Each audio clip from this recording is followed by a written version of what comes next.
Hi hello ಮತ್ತೊಮ್ಮೆ ಸ್ಫೂರ್ತಿ academy ಶಿಕಾರಿಪುರದಿಂದ ನಾನ್ ನಿಮ್ Ramesh sir. ಸ್ನೇಹಿತರೆ, ಇವತ್ತು ಟಿಇಟಿ ಸಮಾಜ ವಿಜ್ಞಾನ 2025 ನಲ್ಲಿ ಅದ್ಭುತವಾದಂತ simple civics chapter wise part 3 video ತಂದಿದ್ದೇನೆ. ರಾಜ್ಯಶಾಸ್ತ್ರವನ್ನ ಕಲಿಯುವಾಗ ನೆನ್ಪಿಟ್ಕೊಳ್ಳಿ, ಕೇಂದ್ರ ಸರ್ಕಾರ, ರಾಜ್ಯ ಸರ್ಕಾರ ಮತ್ತು ಭಾರತದ ನ್ಯಾಯಾಲಯ ವ್ಯವಸ್ಥೆ ಕಂಪ್ಲೀಟ್ ಆಗಿ ಚೆನ್ನಾಗಿ ತಿಳ್ಕೊಂಬಿಡಿ. ಯಾಕೆಂದ್ರೆ ಕೇಂದ್ರ ಸರ್ಕಾರ ಹೇಗ್ ರಚನೆ ಮಾಡ್ತೀವಿ, ರಾಷ್ಟ್ರಪತಿ ಕೆಲಸ ಏನಿರುತ್ತೆ, ರಾಜ್ಯ ಸರ್ಕಾರ ಹೇಗೆ ರಚನೆ ಮಾಡ್ತೀವಿ, ಅಲ್ಲಿ ರಾಜ್ಯಪಾಲರ ಕೆಲಸ ಹೆಂಗಿರುತ್ತೆ, ಅಲ್ಲಿ ಎಷ್ಟನೇ ವಿಧಿಗಳು ರಚನೆ ಮಾಡ್ಲಿಕ್ಕೆಲ್ಲ ಅವಕಾಶ ಮಾಡಿಕೊಡ್ತವೆ, ಸ್ಟೇಟ್ ಗವರ್ನೆನ್ಸ್ ಅಲ್ಲಿ ಯಾವ ವಿಧಿಗಳು ಅವಕಾಶ ಮಾಡಿಕೊಡ್ತವೆ. ಇನ್ನು ನ್ಯಾಯಾಂಗದ ವಿಚಾರಕ್ಕೆ ಬಂದ್ರೆ, ತಹಶೀಲ್ದಾರ್ ಕೋರ್ಟ್ ಅಲ್ಲಿ ರಿಜಿಸ್ಟರ್ ಆದಂತಹ ಒಂದು ಕೇಸು ಹೇಗೆ ಕಂದಾಯ ಮಂಡಳಿ ತನಕ ಬರುತ್ತೆ ಅಂತ. ಅಂದ್ರೆ ಎಸಿ ಕೋರ್ಟ್ ಅಲ್ಲಿ ತಹಶೀಲ್ದಾರ್ ಕೋರ್ಟ್ ಅಲ್ಲಿ ಇಷ್ಟ ಆಗ್ಲಿಲ್ಲ ಅಂದ್ರೆ ಎಸಿ ಕೋರ್ಟಿಗೆ ಬರ್ತೀರಾ, ಎಸಿ ಕೋರ್ಟ್ ಅಲ್ಲಿ ಇಷ್ಟ ಆಗ್ಲಿಲ್ಲ ಅಂತಂದ್ರೆ ಡಿಸ್ಟಿಕ್ ಕೋರ್ಟಿಗೆ ಬರ್ತೀರಾ, ಡಿಸ್ಟಿಕ್ ಕೋರ್ಟ್ ಅಲ್ಲಿ ಇಷ್ಟ ಆಗ್ಲಿಲ್ಲ ಅಂತಂದ್ರೆ ಎಲ್ಲಿ ಹೋಗ್ಬೇಕು, ಇದು ಪ್ರಶ್ನೆ ಬಂದಾಗ ಈ ವಿಡಿಯೋ ನಿಮ್ಗೆ ಎಕ್ಸ್ಪ್ಲೈನ್ ಮಾಡುತ್ತೆ ಹೇಗೆ ನ್ಯಾಯಾಂಗ ವ್ಯವಸ್ಥೆಯಲ್ಲಿ ಅದ್ಭುತವಾಗಿ ಇಲ್ಲಿ ರಚನೆ ಮಾಡಲಾಗುತ್ತೆ. ಇನ್ನು ಇಂಪಾರ್ಟೆಂಟು, ರಾಷ್ಟ್ರಪತಿ ಆಗೋದಕ್ಕೆ ಯಾವ ವಯಸ್ಸು ಇರಬೇಕು, ಮಿತಿ ಇದೆ, ಮತ್ತೆ ಲೋಕಸಭೆಗೆ ಯಾವ ವಯಸ್ಸಿನ ಮಿತಿ ಇದೆ, ಹಾಗೇನೆ ರಾಜ್ಯಸಭೆಗೆ ಯಾವ್ದಿದೆ, ವಿಧಾನಸಭೆಗೆ ಯಾವ್ದಿದೆ, ಹೀಗೆ ವಯಸ್ಸಿನ ಆಧಾರದ ಮೇಲೆ ಇರ್ತಕ್ಕಂಥ ಮಿತಿಗಳನ್ನು ಕೂಡ ಇಲ್ಲಿ ಎಕ್ಸ್ಪ್ಲೈನ್ ಮಾಡುತ್ತೆ. ಬಹಳ ಅದ್ಭುತವಾಗಿರ್ತಕ್ಕಂಥ ವಿಡಿಯೋ ಇದು. ಕೊನೆವರೆಗೂ ನೋಡಿದ್ರೆ ಇದೊಂದು ಮೆಗಾ ಎಪಿಸೋಡ್ ನಿಮ್ಗೆ ಕನ್ಫರ್ಮ್ ಆಗಿ ಹೇಳ್ತೀನಿ. ಟಿಇಟಿ ನಲ್ಲಿ ಈ ಸಿವಿಕ್ಸ್ ನ ಈ ಪಾಠಕ್ಕೆ ಸಂಬಂಧಪಟ್ಟಂತಹ ಕಂಟೆಂಟ್ ತುಂಬಾನೇ ಇಷ್ಟ ಆಗತ್ತೆ. ಡೆಫಿನೆಟ್ಲಿ ಹೇಳ್ತೀನಿ, ಈ ಭಾಗದಲ್ಲಿ ಬಂದ ಪ್ರಶ್ನೆಗಳಿಗೆ ನೀವು ಅಕ್ಯುರೇಟ್ ಆಗಿ ಆನ್ಸರ್ ಮಾಡುವಂತ ಸಾಮರ್ಥ್ಯ ಬರುತ್ತೆ ಅಂತ ಹೇಳ್ತಾ ಬನ್ನಿ ವಿಡಿಯೋದಲ್ಲಿ ಏನಿದೆ ಅಂತ ನೋಡೋಣ. ಅದಕ್ಕಿಂತ ಮುಂಚೆ ಕಾಣ್ತಾ ಇರೋ QR ಕೋಡ್ ನ ಮರಿಬೇಡಿ. ನಿಮ್ಮ ಸಕ್ಸಸ್, ರಾಜ್ಯದಲ್ಲಿ ಈ ತರದ ಉಚಿತವಾದ ತರಗತಿಗಳನ್ನ ಅದ್ಭುತವಾಗಿ ನಿಮ್ಗೆ ಕೊಡ್ತಾ ಇದ್ದೀನಿ ಅಂದ್ರೆ ಮುಂಬರ್ತಕ್ಕಂಥ HSTR GPSTR ಏನಿದೆ ಆ ಪರೀಕ್ಷೆಗಳಿಗೆ ನಾನು ಅದ್ಭುತವಾಗಿ ನಿಮ್ಗೆ ತರಗತಿಗಳನ್ನು ಮಾಡಿಕೊಡ್ತೀನಿ. ಜೊತೆಗೆ PU ಲೆಕ್ಚರರ್ಸ್ಗೆ ಮತ್ತೆ ನಿಮ್ಮ ಡಿಗ್ರಿ ಲೆಕ್ಚರರ್ಸ್ಗೆ ಯಾರು ಕಾಯ್ತಾ ಇದ್ದೀರಾ ಅವ್ರಿಗೆ ಹಿಸ್ಟ್ರಿಯನ್ನ ಮತ್ತು ಉಳಿದವರಿಗೆಲ್ಲ ಹಿಸ್ಟ್ರಿ, ಜೋಗ್ರಫಿ, ಎಕನಾಮಿಕ್ಸ್ ನ ತರಗತಿಗಳು ಅದ್ಭುತವಾಗಿ ಮೂಡಿ ಬರ್ತವೆ ಅಂತ ಹೇಳ್ತಾ ಬರೀ ಇವತ್ತಿನ ವಿಡಿಯೋದಲ್ಲಿ ಏನಿದೆ ಅನ್ನೋದನ್ನ ಬಹಳ ಅದ್ಭುತವಾಗಿ ಹೇಳ್ಕೊಡ್ತೀನಿ. ಹಾಯ್ ಸ್ನೇಹಿತರೆ, ಈಗ ಟಿಇಟಿ ಸಮಾಜ ವಿಜ್ಞಾನದ ಸಿಂಪಲ್ ಸಿವಿಕ್ಸ್ ನ ಪಾರ್ಟ್ 3 ವಿಚಾರಕ್ಕೆ ನಾನು ನಿಮ್ಮೊಂದಿಗೆ ಇವತ್ತು ಮಾತಾಡ್ತಾ ಇದ್ದೀನಿ. ನೋಡಿ, ಸಿಂಪಲ್ ಸಿವಿಕ್ಸ್ ಅಲ್ಲಿ ಇಂಪಾರ್ಟೆಂಟ್ ಆಗಿ ನೋಡೋಣ. ಚಾಪ್ಟರ್ ವೈಸ್ ಅಲ್ಲಿ ರಾಜ್ಯಶಾಸ್ತ್ರ ಪ್ರಶ್ನೋತ್ತರ ನೋಡ್ತಾ ಇದ್ವಿ 2015ರಿಂದ 24ರವರೆಗೆ. ಸೊ ಇವತ್ತು ನಾನು ನಿಮ್ಗೆ ಪರಿಚಯ ಮಾಡ್ತಾ ಇರೋದು ಕೇಂದ್ರ ಸರ್ಕಾರ ಮತ್ತು ರಾಜ್ಯ ಸರ್ಕಾರ ಹಾಗೂ ಭಾರತದ ನ್ಯಾಯಾಲಯ ವ್ಯವಸ್ಥೆ. ನೋಡಿ ಸ್ನೇಹಿತರೆ, ಕೇಂದ್ರ ಸರ್ಕಾರದ ವಿಚಾರದಲ್ಲಿ ನಾವು ತಿಳ್ಕೊಳ್ಬಹುದಾಗಿರ್ತಕ್ಕಂಥ ಮ್ಯಾಟರ್ ಬಗ್ಗೆ ಮಾತಾಡೋಣ. ಏನಾಗಿದೆ ಇಲ್ಲಿ ಅಂತಂದ್ರೆ, ನೋಡಿ ನಿಮ್ಗೆ ಕೇಂದ್ರ ಸರ್ಕಾರದ ಟೇಬಲ್ ಇದೆ, ರಾಜ್ಯ ಸರ್ಕಾರದ ಟೇಬಲ್ ಕೂಡ ಇಲ್ಲಿ ಕೊಟ್ಟಿದ್ದೇನೆ. ನೋಡಿ, ಕೇಂದ್ರ ಸರ್ಕಾರದಲ್ಲಿ 3 ಪಾರ್ಟ್ ಬರುತ್ತೆ. ಒಂದು ರಾಜ್ಯ ಶಾಸಕಾಂಗ, ಕೇಂದ್ರ ಶಾಸಕಾಂಗ, 2 ಕೇಂದ್ರ ಕಾರ್ಯಾಂಗ, 3 ಕೇಂದ್ರ ನ್ಯಾಯಾಂಗ ವ್ಯವಸ್ಥೆ. ರಾಜ್ಯದಲ್ಲೂ ಸೇಮ್ ರಾಜ್ಯ ಶಾಸಕಾಂಗ ವ್ಯವಸ್ಥೆ, ರಾಜ್ಯ ಕಾರ್ಯಾಂಗ ವ್ಯವಸ್ಥೆ, ರಾಜ್ಯ ನ್ಯಾಯಾಂಗ ವ್ಯವಸ್ಥೆ, 3 ನೀವು ತಿಳ್ಕೊಂಡ್ರಿ.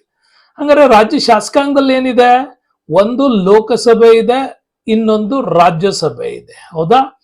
ಲೋಕಸಭೆಯನ್ನ ಕೆಳಮನೆ ಅಂತ ಕರಿತೀವಿ, ರಾಜ್ಯಸಭೆಯನ್ನ ಮೇಲ್ಮನೆ ಅಂತ ಕರಿತೀವಿ. ಸೇಮ್ ಟು ಸೇಮ್ ಸ್ಟೇಟ್ ಅಲ್ಲೂ ಕೂಡ ಒಂದು ವಿಧಾನಸಭೆ ಇದೆ, ವಿಧಾನಸಭೆಯನ್ನ ಕೆಳಮನೆ ಅಂತ ಕರಿತೀವಿ. ವಿಧಾನ ಪರಿಷತ್ ಇದೆ, ಇದನ್ನ ಮೇಲ್ಮನೆ ಅಂತ ಕೂಡ ಕರಿತೀವಿ. ಹಾಗಾಗಿ ವಿಧಾನ ಪರಿಷತ್ತು ಮತ್ತೆ ರಾಜ್ಯಸಭೆ ಇದನ್ನ ಏನಂತ ಕರೀತಾರೆ, ಸಾಮಾನ್ಯವಾಗಿ ಹಿರಿಯರ ಸಭೆ ಅಂತಾನೂ ಕೂಡ ಕರೀತಾರೆ. ಓಕೆ, ಇನ್ನು ಕಾರ್ಯಾಂಗಕ್ಕೆ ಬರೋಣ. ಕೇಂದ್ರ ಕಾರ್ಯಾಂಗದಲ್ಲಿ ಇಂಪಾರ್ಟೆಂಟ್ ನಿಮ್ಗೆ ಇದನ್ನೇ ಕೇಳೋದು, 4 ಆಪ್ಷನ್ ಇರೋದ್ರಿಂದ. ಒಂದು, ರಾಷ್ಟ್ರಾಧ್ಯಕ್ಷರು ಇರ್ತಾರೆ, ಅಂದ್ರೆ ಪ್ರೆಸಿಡೆಂಟ್ ಇರ್ತಾರೆ, ಉಪರಾಷ್ಟ್ರಾಧ್ಯಕ್ಷರು ಇರ್ತಾರೆ, ವೈಸ್ ಪ್ರೆಸಿಡೆಂಟ್ ಕೂಡ ಇರ್ತಾರೆ. ನೆಕ್ಸ್ಟ್ ಪ್ರಧಾನಮಂತ್ರಿ ಮತ್ತು ಕೇಂದ್ರ ಮಂತ್ರಿ ಮಂಡಳ, ಪ್ರಧಾನಮಂತ್ರಿ ಪ್ಲಸ್ ಅವರ ಕ್ಯಾಬಿನೆಟ್ ಕೂಡ ಇರುತ್ತೆ, ಮತ್ತೆ ಅಟಾರ್ನಿ ಜನರಲ್ ಕೂಡ ಇರ್ತಾರೆ. ಸೇಮ್ ಟು ಸೇಮ್ ರಾಜ್ಯಕ್ಕೆ ಬಂದ್ರೆ ನೋಡಿ, ಅಲ್ಲಿ ರಾಷ್ಟ್ರದ ಪ್ರಥಮ ಪ್ರಜೆ ರಾಷ್ಟ್ರಾಧ್ಯಕ್ಷರಾದ್ರೆ, ರಾಜ್ಯದ ಪ್ರಥಮ ಪ್ರಜೆ ರಾಜ್ಯಪಾಲರು ಇರ್ತಾರೆ. ಅಲ್ಲಿ ಮಂತ್ರಿಮಂಡಳ, ಮುಖ್ಯಮಂತ್ರಿ ಮತ್ತು ಅವರ ಮಂತ್ರಿಮಂಡಳ ಅಂದ್ರೆ ಚೀಫ್ ಮಿನಿಸ್ಟರ್ಸ್, ಅವರ ಕ್ಯಾಬಿನೆಟ್ಸ್ ಇರ್ತದೆ. ಅಲ್ಲಿ ಅಟಾರ್ನಿ ಜನರಲ್ ಸೆಂಟ್ರಲ್ ಅಲ್ಲಿ ಇದ್ರೆ, ಇಲ್ಲಿ ಅಡ್ವೊಕೇಟ್ ಜನರಲ್ ಕಾರ್ಯಾಂಗದಲ್ಲಿ ಇರ್ತಾರೆ. ನೆನ್ಪಿಟ್ಕೊಳ್ಳಿ, ರಾಜ್ಯ ಕಾರ್ಯಾಂಗಕ್ಕೆ ಸಲಹೆ ಸೂಚನೆಗಳನ್ನು ಕೊಡೋದು ಅಡ್ವೊಕೇಟ್ ಜನರಲ್. ಓಕೆ, ಇನ್ನು ಸೆಂಟ್ರಲ್ ನ್ಯಾಯಾಂಗಕ್ಕೆ ಬಂದ್ರೆ ಅಲ್ಲಿ ಸುಪ್ರೀಂ ಕೋರ್ಟ್ ಮತ್ತೆ ಹೈಕೋರ್ಟ್ ಕೇಂದ್ರ ನ್ಯಾಯಾಂಗ ವ್ಯವಸ್ಥೆಗೆ ಬರ್ತವೆ. ರಾಜ್ಯ ನ್ಯಾಯಾಂಗಕ್ಕೆ ಯಾವ್ದು ಬರ್ತವೆ? ಹೈಕೋರ್ಟ್ ಇಂದ ಕೆಳಗಡೆ ಬರ್ತಕ್ಕಂತ ಸತ್ರ ನ್ಯಾಯಾಲಯಗಳು ಅಥವಾ ಮ್ಯಾಜಿಸ್ಟ್ರೇಟ್ ನ್ಯಾಯಾಲಯಗಳು ಅಥವಾ ಜಿಲ್ಲಾ ನ್ಯಾಯಾಲಯಗಳು ಅಂತ ಏನ್ ಕರಿತೀವಿ, ಮತ್ತೆ ತಹಶೀಲ್ದಾರ್ ನ್ಯಾಯಾಲಯಗಳು, AC ಕೋರ್ಟ್ಗಳು, ಇವೆಲ್ಲ ನಮ್ಗೆ ರಾಜ್ಯ ನ್ಯಾಯಾಂಗಕ್ಕೆ ಬರ್ತವೆ. ಓಕೆ, ಹಾಗಾಗಿ ಇವೆರಡನ್ನು ಕೂಡ ನೀವು ಕ್ಲೀನ್ ಆಗಿ ಇದನ್ನ ತಿಳ್ಕೊಂಡ್ಬಿಡ್ಬೇಕು. ಲೋಕಸಭೆ, ರಾಜ್ಯಸಭೆ, ರಾಜ್ಯದಲ್ಲಾದ್ರೆ ವಿಧಾನಸಭೆ, ವಿಧಾನ ಪರಿಷತ್, ಕೇಂದ್ರ ಕಾರ್ಯಾಂಗದಲ್ಲಿ ರಾಷ್ಟ್ರಾಧ್ಯಕ್ಷರು, ಉಪರಾಷ್ಟ್ರಾಧ್ಯಕ್ಷರು, ಪ್ರಧಾನ ಮಂತ್ರಿ, ಕೇಂದ್ರ ಮಂತ್ರಿ ಮಂಡಳ, ಅಟಾರ್ನಿ ಜನರಲ್. ಇಲ್ಲಿ ಯಾರು? ರಾಜ್ಯಪಾಲರು, ಮುಖ್ಯಮಂತ್ರಿ, ರಾಜ್ಯ ಮಂತ್ರಿ ಮಂಡಳ, ಅಡ್ವೊಕೇಟ್ ಜನರಲ್. ಅಲ್ಲಿ ಸುಪ್ರೀಂ ಕೋರ್ಟ್ ಅಂಡ್ ಹೈಕೋರ್ಟ್. ಇಲ್ಲಿ ಬಂದ್ಬಿಟ್ರೆ ಕೇವಲ ಅಧೀನ ನ್ಯಾಯಾಲಯಗಳು ಇಲ್ಲಿ ಬರ್ತವೆ. ಇನ್ನು ನೆಕ್ಸ್ಟ್ ನಿಮ್ಗೆ ಪ್ರಶ್ನೆಗಳು ಹುದ್ದೆಗಳು ಮತ್ತು ಅದರ ಪ್ರಮುಖ ವಯಸ್ಸು ಹಾಗೂ ಅಧಿಕಾರಾವಧಿ ಬಗ್ಗೆ ನಿಮ್ಗೆ ಯಾವಾಗಲೂ ಈ ಒಂದಿಷ್ಟು ಪ್ರಶ್ನೆಗಳು ಬರ್ತಾ ಇರ್ತಾವೆ. ನೋಡಿ, ಒಬ್ಬ ರಾಷ್ಟ್ರಪತಿ ಹುದ್ದೆಗೆ ಅವನು ಆಯ್ಕೆ ಆಗ್ಬೇಕು ಅಂದ್ರೆ ಕನಿಷ್ಠ 35 ವರ್ಷ ವಯಸ್ಸಾಗಿರ್ಬೇಕು. ರಾಷ್ಟ್ರಪತಿ ಅಧಿಕಾರಾವಧಿ ಎಷ್ಟು? 5 ವರ್ಷಕ್ಕೆ ಅವನು ಮತ್ತೆ ಎಲೆಕ್ಷನ್ ಹೋಗ್ಬೇಕು. 5 ವರ್ಷ ಅಧಿಕಾರಾವಧಿ. ಸೇಮ್ ಆಗಿ ರಾಜ್ಯಪಾಲರ ಹುದ್ದೆ ಆದ್ರೆ ಒಬ್ಬ ಸೆಂಟ್ರಲ್ ನಿಂದ ಇವರು ಆಯ್ಕೆ ಆದ್ರೂ ಕೂಡ ಕನಿಷ್ಠ 30 ವರ್ಷ ಆದವ್ರನ್ನ ರಾಜ್ಯಪಾಲ ಹುದ್ದೆಗೆ ಆಯ್ಕೆ ಮಾಡ್ತಾರೆ. ಅವ್ರಿಗೂ ಕೂಡ 5 ವರ್ಷ ಅಧಿಕಾರಾವಧಿ ಇರುತ್ತೆ. ಮಧ್ಯದಲ್ಲಿ ರಾಜೀನಾಮೆಯನ್ನ ಯಾರಿಗೆ ಕೊಡ್ಬೇಕು? ಇವರು ರಾಷ್ಟ್ರಪತಿಗೆ ಕೊಡ್ಬೇಕು. ನೆನಪಿಟ್ಕೊಳ್ಳಿ, ರಾಷ್ಟ್ರಪತಿ ಕೊಡ್ತಾರೆ. ಇನ್ನು ರಾಜ್ಯಸಭೆ ಸದಸ್ಯರಾಗಬೇಕು ಅಂದ್ರೆ 30 ವರ್ಷ. ಅಲ್ಲಿಗೆ 5 ವರ್ಷ ಕಡಿಮೆ ಆಗ್ತಾ ಇದೆ ಅಂತಂದ್ರೆ ಇಲ್ಲಿ ರಾಜ್ಯಪಾಲರು ಮತ್ತೆ ರಾಜ್ಯಸಭೆಗೆ ಹಾಗೂ ವಿಧಾನ ಪರಿಷತ್ ಇವು ಮೂರಕ್ಕೂ ಕೂಡ 30 ವರ್ಷ. ನೆನ್ಪಿಟ್ಕೊಳ್ಳಿ, ರಾಜ್ಯಪಾಲ ಹುದ್ದೆಗೆ, ರಾಜ್ಯಸಭೆ ಸದಸ್ಯರು ಮತ್ತೆ ವಿಧಾನ ಪರಿಷತ್ ಇವು ಎರಡೂ ಕೂಡ ಸೆಂಟ್ರಲ್ ಅಲ್ಲಿ ಮೇಲ್ಮನೆ ರಾಜ್ಯಸಭೆ, ಸ್ಟೇಟ್ ಅಲ್ಲಿ ಮೇಲ್ಮನೆ ವಿಧಾನ ಪರಿಷತ್. ಇವು ಯಾವತ್ತೂ ಕೂಡ ಡಿಸಾಲ್ವ್ ಆಗಲ್ಲ. ಹಂಗಾಗಿ ಇವುಗಳ ಅಧಿಕಾರಾವಧಿ 6 ವರ್ಷ. ಮತ್ತೆ ಪ್ರತಿ 2 ವರ್ಷಕ್ಕೊಮ್ಮೆ 1/3 ಅನ್ನ ನಿವೃತ್ತಿ ಮಾಡ್ತಾರೆ, ಮತ್ತಿಲ್ಲಿ ಎಲೆಕ್ಟ್ ಮಾಡ್ತಾರೆ. ಹಂಗಾಗಿ ರಾಜ್ಯಸಭೆ ಮತ್ತು ವಿಧಾನ ಪರಿಷತ್ ಏನಿದೆ ಇವು ಎರಡೂ ಕೂಡ ಡಿಸಾಲ್ವ್ ಆಗಲ್ಲ. ಇನ್ನು ಲೋಕಸಭೆ ಸದಸ್ಯ ಕೇಂದ್ರದ ಕೆಳಮನೆಗೆ ಮತ್ತು ರಾಜ್ಯದ ಕೆಳಮನೆ ಇವೆರಡಕ್ಕೂ ಅವನು ಎಲೆಕ್ಷನ್ಸ್ ಅಲ್ಲಿ ಪಾರ್ಟಿಸಿಪೇಟ್ ಮಾಡಿ ಗೆಲ್ಬೇಕು ಅಂದ್ರೆ 25 ವರ್ಷ ಆಗಿರ್ಬೇಕು. 25 ವರ್ಷ. ಇಬ್ರಿಗೂ ಎಷ್ಟು? 5 ವರ್ಷ. ಹಂಗಾಗಿ ಸಾಮಾನ್ಯವಾಗಿ ಎಲ್ಲವೂ 5 ವರ್ಷ ಇರ್ತವೆ. 2 ಮಾತ್ರ ಅಂದ್ರೆ ಕೇಂದ್ರದ ರಾಜ್ಯಸಭೆ ಮತ್ತು ರಾಜ್ಯದ ವಿಧಾನ ಪರಿಷತ್ತಿಗೆ ಮಾತ್ರ 6 ವರ್ಷ. ಇದು ಕಂಪ್ಲೀಟ್ ಡಿಸಾಲ್ವ್ ಆಗಲ್ಲ. ಪ್ರತಿ 2 ವರ್ಷಕ್ಕೊಮ್ಮೆ 1/3 ಡಿಸಾಲ್ವೇಷನ್ಸ್ ಅಲ್ಲಿ ಮಂತ್ರಿಗಳನ್ನ ಆಯ್ಕೆ ಮಾಡ್ತಾರೆ. ರಾಷ್ಟ್ರಪತಿ 35 ವರ್ಷ, ರಾಜ್ಯಪಾಲರಿಗೆ 30 ವರ್ಷ. ಹಂಗಾಗಿ ರಾಜ್ಯಸಭೆ ಸದಸ್ಯರಿಗೆ 30 ವರ್ಷ, ವಿಧಾನ ಪರಿಷತ್ತಿಗೆ 30 ವರ್ಷ. ಲೋಕಸಭೆ ಮತ್ತು ರಾಜ್ಯಸಭೆಗೆ ಹೋಗ್ಬೇಕು ಅಂತಂದ್ರೆ ಅವ್ರು 25 ವರ್ಷ ಆಗಿದ್ರೆ ಸಾಕು. ಇದು ನಿಮ್ಗೆ ಚೆನ್ನಾಗಿ ಅರ್ಥ ಮಾಡ್ಕೋಬೇಕು. ಓಕೆ, ಇನ್ನು ನೆಕ್ಸ್ಟ್ ಸ್ಟೇಟ್ಸ್ ಅಲ್ಲಿ ಮತ್ತೆ ಲೋಕಸಭೆ ಮತ್ತು ರಾಜ್ಯಸಭೆಯಲ್ಲಿ ಸೀಟ್ ಕೆಪಾಸಿಟಿಯನ್ನು ಅರ್ಥ ಮಾಡ್ಕೊಳ್ಳಿ. ರಾಜ್ಯಸಭೆಯಲ್ಲಿ ಗರಿಷ್ಠ ನಮ್ಮಲ್ಲಿ 250 ಸದಸ್ಯರನ್ನ ಒಂದು ಹೊಂದಿದೆ. ಅದರಲ್ಲಿ 238 ಜನರು ಚುನಾವಣೆಯಲ್ಲಿ ಆಯ್ಕೆಯಾಗಿ ಬರ್ತಾರೆ. 12 ಜನರನ್ನ ರಾಷ್ಟ್ರಪತಿಗಳು, 12 ಜನರನ್ನ ರಾಷ್ಟ್ರಪತಿಗಳು ವಿವಿಧ ಒಂದು ಕಾರ್ಯಕ್ಷೇತ್ರಗಳಲ್ಲಿ ಸಾಧನೆ ಮಾಡಿದವ್ರನ್ನ ಆಯ್ಕೆ ಮಾಡ್ತಾರೆ. ಇಲ್ಲಿ ಬನ್ನಿ, ಲೋಕಸಭೆಯಲ್ಲಿ 543. ನಿಮ್ಗೆ ಹಳೆಯ ಪುಸ್ತಕದಲ್ಲಿ 545 ಇರುತ್ತೆ. ಬಟ್ ಈ 2 ಜನ ಆಂಗ್ಲೋ ಇಂಡಿಯನ್ಸ್ ಅನ್ನ ಈಗ ಆಯ್ಕೆಯಿಂದ ಹೊರಗೆ ತೆಗೆದಿದೆ, ರದ್ದುಗೊಳಿಸಲಾಗಿದೆ. ಹಂಗಾಗಿ 543 ಇದೆ. ಅದರಲ್ಲಿ SC ಗೆ ಎಷ್ಟು ಸೀಟು? 84. ST ಗೆ ಎಷ್ಟು ಸೀಟು? 47. ಹಂಗಾರೆ ಅಲ್ಲಿ 33%. ಓಕೆ, ಇದನ್ನ ಇತ್ತೀಚೆಗೆ ಮಹಿಳಾ ಅಭಿಯಾನದಲ್ಲಿ ಒಂದು ದೊಡ್ಡ ಅಮೆಂಡ್ಮೆಂಟ್ ಅನ್ನ ಸಲ್ಲಿಸಿ ಅದಕ್ಕೆ ಇಲ್ಲಿ ಅವಕಾಶವನ್ನ 33% ಲೋಕಸಭೆಯಲ್ಲಿ ಕೊಟ್ಟಿದ್ದಾರೆ.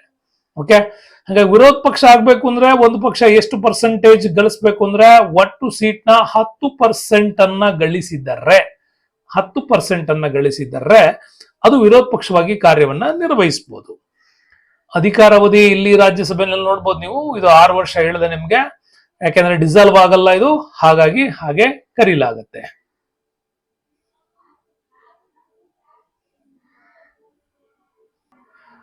ನೋಡಿ, ಇಲ್ಲಿ ವೆರಿ ಇಂಪಾರ್ಟೆಂಟ್ ಆಗಿ ಬರೋದು ನಿವೃತ್ತಿ ಪ್ರತಿ 2 ವರ್ಷಕ್ಕೊಮ್ಮೆ ಇಲ್ಲಿ ಮಾಡ್ತಾ ಇರ್ತಾರೆ.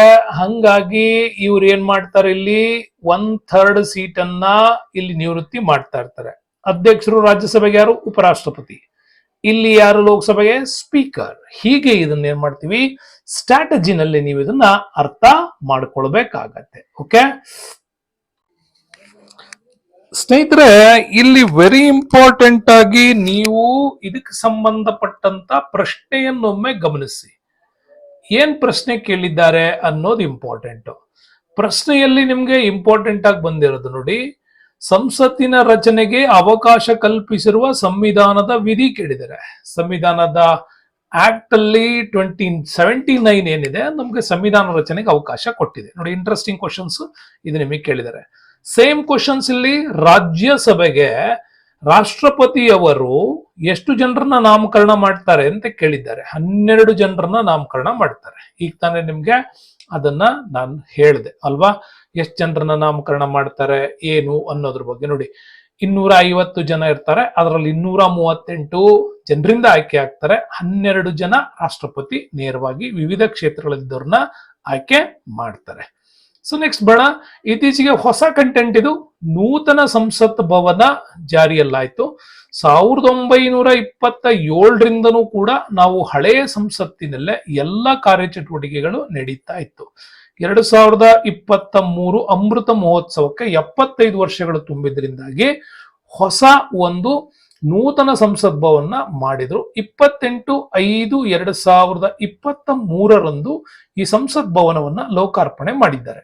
ಒಟ್ಟು 65,000 ಚದರ ಕಿಲೋಮೀಟರ್ ವ್ಯಾಪ್ತಿ ಇದೆ. ನೋಡಿ, ಇಲ್ಲಿ ವೆರಿ ಇಂಟ್ರೆಸ್ಟಿಂಗ್ ಅಂದ್ರೆ ಲೋಕಸಭೆ ಸ್ಥಾನಗಳಲ್ಲಿ 888 ಸೀಟ್ಗಳ ಸಭಾಂಗಣ ಇದೆ.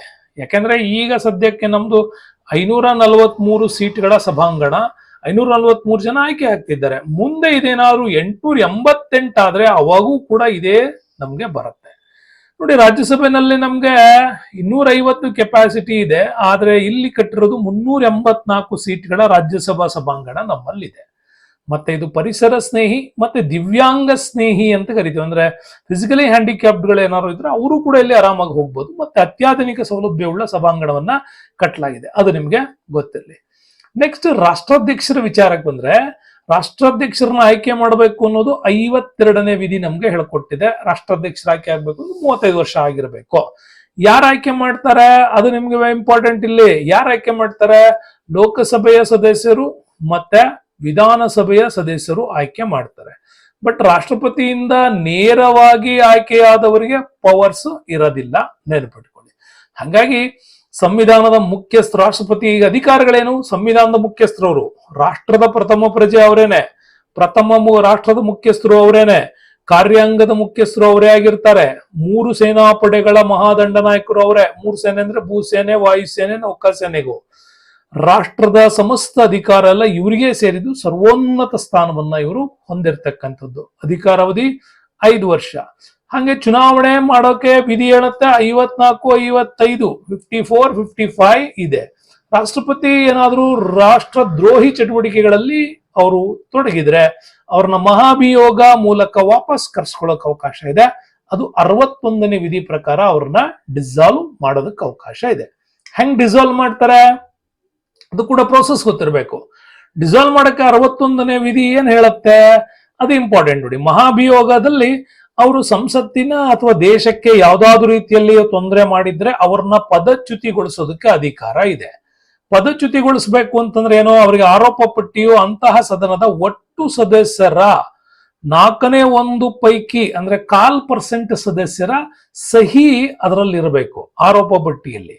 ಪದಚ್ಯುತಿ ನಿರ್ಣಯ ಮಾಡೋ ದಿವಸಕ್ಕಿಂತ 14 ದಿನ ಮುಂಚೆನೆ ನೀವು ರಾಷ್ಟ್ರಪತಿಗೆ ಒಂದು ಲಿಖಿತ ಸೂಚನೆಯ ನೋಟಿಸ್ ಅನ್ನ ಕೊಡಬೇಕಾಗತ್ತೆ. ಹಾಗೆ ಕೊಟ್ಟು ಆ ಸದನದ ಒಟ್ಟು ಸದಸ್ಯರಲ್ಲಿ 3/2 ಭಾಗದ ಸದಸ್ಯರು ನೀವು ಮಾಡಿರುವ ಆರೋಪ ಸರಿ ಅಂತೇಳಿ ಬಹುಮತದ ಆಧಾರದ ಮೇಲೆ ನಿರ್ಣಯ ಪಾಸ್ ಆದ್ರೆ ಅವರು ಪದಚ್ಯುತಿ ಆಗುತ್ತಾರೆ, ರಾಷ್ಟ್ರಪತಿ ಹುದ್ದೆಯಿಂದ ಕೆಳಗಿಳಿತಾರೆ. ಬಟ್ ರಾಷ್ಟ್ರಾಧ್ಯಕ್ಷರ ಪದಚ್ಯುತಿ ನಿರ್ಣಯ 3/2 ಬಹುಮತದೊಂದಿಗೆ ಅನುಮೋದನೆಯಾದರೆ ರಾಷ್ಟ್ರಪತಿ ಪದಚ್ಯುತಿ ಆಗತ್ತೆ. ಆದ್ರೆ ಭಾರತ ಸಂವಿಧಾನಿಕ ಇತಿಹಾಸದಲ್ಲಿ ಇದುವರೆಗೂ ಅಂತ ಅವಕಾಶ ಆಗಿಲ್ಲ. ಮತ್ತೆ ಆಗದೇ ಇದ್ರೆ ಆರೋಪ ಪಟ್ಟಿ ಇರುತ್ತೆ ವಿನಃ ಯಾವುದೇ ಕಾರಣಕ್ಕೂ ಪದಚ್ಯುತಿ ಆಗುವುದಿಲ್ಲ. ಓಕೆ, ನೆಕ್ಸ್ಟ್ ನೋಡಿ, ರಾಷ್ಟ್ರಾಧ್ಯಕ್ಷರ ಕಾರ್ಯಗಳಲ್ಲಿ ಇಂಪಾರ್ಟೆಂಟ್. ನೋಡಿ, ರಾಷ್ಟ್ರಾಧ್ಯಕ್ಷರ ಕಾರ್ಯಗಳಲ್ಲಿ ರಾಷ್ಟ್ರದ ಎಲ್ಲ ಆಡಳಿತ ರಾಷ್ಟ್ರಾಧ್ಯಕ್ಷರ ಕೈಯಲ್ಲೇ ಇರೋದ್ರಿಂದಾಗಿ ಇಲ್ಲಿ ವೆರಿ ಇಂಪಾರ್ಟೆಂಟ್ ಆಗಿ ರಾಷ್ಟ್ರಾಧ್ಯಕ್ಷರನ್ನ ಇಲ್ಲಿ ಪ್ರಧಾನಮಂತ್ರಿಯವರು ಮತ್ತು ಅವರ ಮಂತ್ರಿಮಂಡಲವನ್ನ ನೇಮಕ ಮಾಡಿಕೊಳ್ಳುವುದು ಕೂಡ ರಾಷ್ಟ್ರಾಧ್ಯಕ್ಷರು.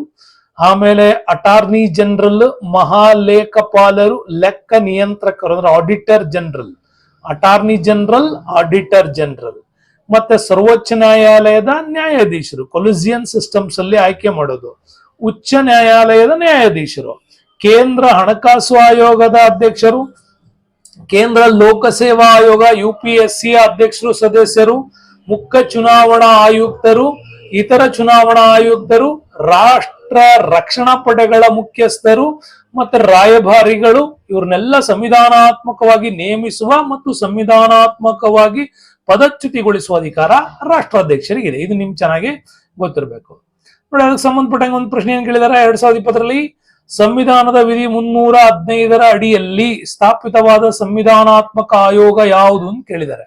UPSC ಕೇಂದ್ರ ಲೋಕಸೇವಾ ಆಯೋಗ 315 ವಿಡಿಯಲ್ಲಿ ಕೆಲಸವನ್ನ ಮಾಡ್ತದೆ. 2020ರಲ್ಲಿ ಕೇಳಿರೋ ಪ್ರಶ್ನೆ.